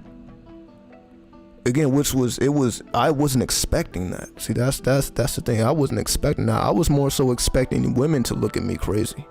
Not the dudes, but it was the opposite. Women was actually intrigued. I'm like, oh, this motherfucker with these black fins. They were more intrigued. The man was repelled. I'm like, that wasn't the effect that I was looking for. But that was the effect that manifested. But I'm like, oh, well, women are more comfortable with their feminine principle. So when they see me comfortable with my feminine principle, that doesn't disturb them. So they're not disturbed. A woman is not disturbed because I embrace my feminine side. They're not disturbed by that. But a man who is not embracing his feminine side is highly disturbed by that. See, that's what I learned. I'm like, oh, see, I wasn't expecting that, but I understand it. I'm like, oh, if you're not comfortable with your feminine energy, then of course that's gonna disturb you. But if you are comfortable with it, it's not gonna disturb you. So that experiment showed me that. So that's how I know. Like, you got a whole person that don't even know who I am. Their whole energy is changed when they're around me and they have no idea who I am. That just shows like, oh, you're just not comfortable with your own feminine principle. Because why does me as a stranger, why should I have an effect on you at all? And I'm not saying nothing to you. I'm not doing nothing to you. But just the sight, the symbolic sight of it. Just the sight of it, because it's symbolic. These nails is symbolic. These are mirrors. It's symbolic. So when those mirrors become black, it's like looking into a computer screen. It's like looking into a computer screen. So you see, that's a whole sign of the black mirror. So when you put the black, you're looking at a black mirror. So that's going to bring out what you hide. A black mirror reveals what you hide. That's why they say computers know about you more than your family. Go through a person's phone, go through a person's computer. That's going to tell you more about them than their family could tell you. That black mirror will reveal more about a person than anybody you can personally talk to. If you want to know who a person is, just look through their phone, look through their computer. That's going to tell you exactly who that person is. For some men, seeing other men wear jewelry makes them uncomfortable. And you see, who saw that? That came from hip hop, didn't it? Hip hop, we started to just jewelry up. Because hip-hop was about embracing the feminine. That's why hip-hop was created in the dark. It was about embracing the feminine. So that's why men started wearing jewelry and started rapping and becoming men of leisure and women of leisure. Well, okay, you got to get up and rap. You ain't got to get up and bust your ass. You got to get up and rap. You got to use your throat chakra. But you got to pass your heart first. Before you use the throat, you got to pass your heart. You got to become androgynous. That's why the men wear jewelry. It's about androgyny. It's about androgyny. That's why you be seeing dudes with dresses and all that shit. The young thugs and all that. That's androgyny. That's embracing both sides. Yeah, I can put a dress on, but I still pop the fuck out your ass. If you try me or say anything disrespectful, you gonna get destroyed with this goddamn dress on. It is what it is. It may not appeal to everybody, but I'm just explaining what it is. It ain't for you to accept it. It's just for you to understand what it is. So that's why we see that. That's why hip hop is so chaotic, because it's a bunch of men in their feminine feelings arguing it. That's feminine energy. They're arguing it and can't agree on it. They're in their feminine feelings. But you got to get the feminine under control. Just like you got to get the masculine under control. It has to be balanced between the two. But yeah, that's what it is. That's what it is. We ain't gotta talk no more about that. I pretty much made myself clear. So with that, let me go back to the first screen. There we go. So I'm gonna get up out of here. Here's all the information. So I got the social media up on top. So again, follow the Twitter. If you, again, I know YouTube doesn't always notify, when I go live. So it's not always a notification. So if you want real-time notification, definitely follow my Twitter, because I will be posting when I go live on my Twitter before I go live. I didn't do it this time, but I'm gonna, because again, I wasn't planning on doing this. But in the future, whenever I go live or any updates, so whether I'm updating the TikTok, the IG, whatever updates I have, I will put that on Twitter. So if you want to keep up with real-time updates, that's Twitter. Then of course we have the AshaRenu.com. That's a personal website. Again, we got Twitter up there. Not Twitter, TikTok. And we got IG up there. At the bottom, we got the Cash App, the Venmo, and the PayPal. So that's all the links. If y'all want to find me outside of this platform, and if you want to support the channel. I'm not into men or anything, but I have this calling to incorporate androgyny into fashion. And that's what I said. That's what I said earlier about this has nothing to do with your sexual preference. Don't let that get in the way of that. So yeah, just because you want to embrace androgyny in the fashion, yes, that does not mean that you're attracted to men, that you want to lay down with a man. That don't have anything to do with that desire. So I just want to. That's why I said it. That's why I said it earlier. Right? It does. Your sexual preference don't have anything to do with androgyny. So being androgynous doesn't mean you are attracted to men. If you're not attracted to men, you're just not attracted to men. But that don't have nothing to do with you wanting to embrace androgyny. That's two separate things. One is material or physical, and one is spiritual. So with spiritual, you wanted to incorporate androgyny into your fashion. It's spiritual. Somebody desiring another man as a man, that's physical, that's material. Again, we ain't judging it about what's right or wrong, but again, it's two separate things. But that will help us understand there's a lot of androgynous men who have no desire for other men, because that don't have nothing to do with it. That's I was about to say spiritual, but no, that's material. But the material has nothing to do with the spiritual. The spiritual is how we understand hip-hop. If you truly want to understand the culture, not the rapping, the culture, the Egyptian American culture of hip-hop, how they are connected, so on and so forth, that's androgyny.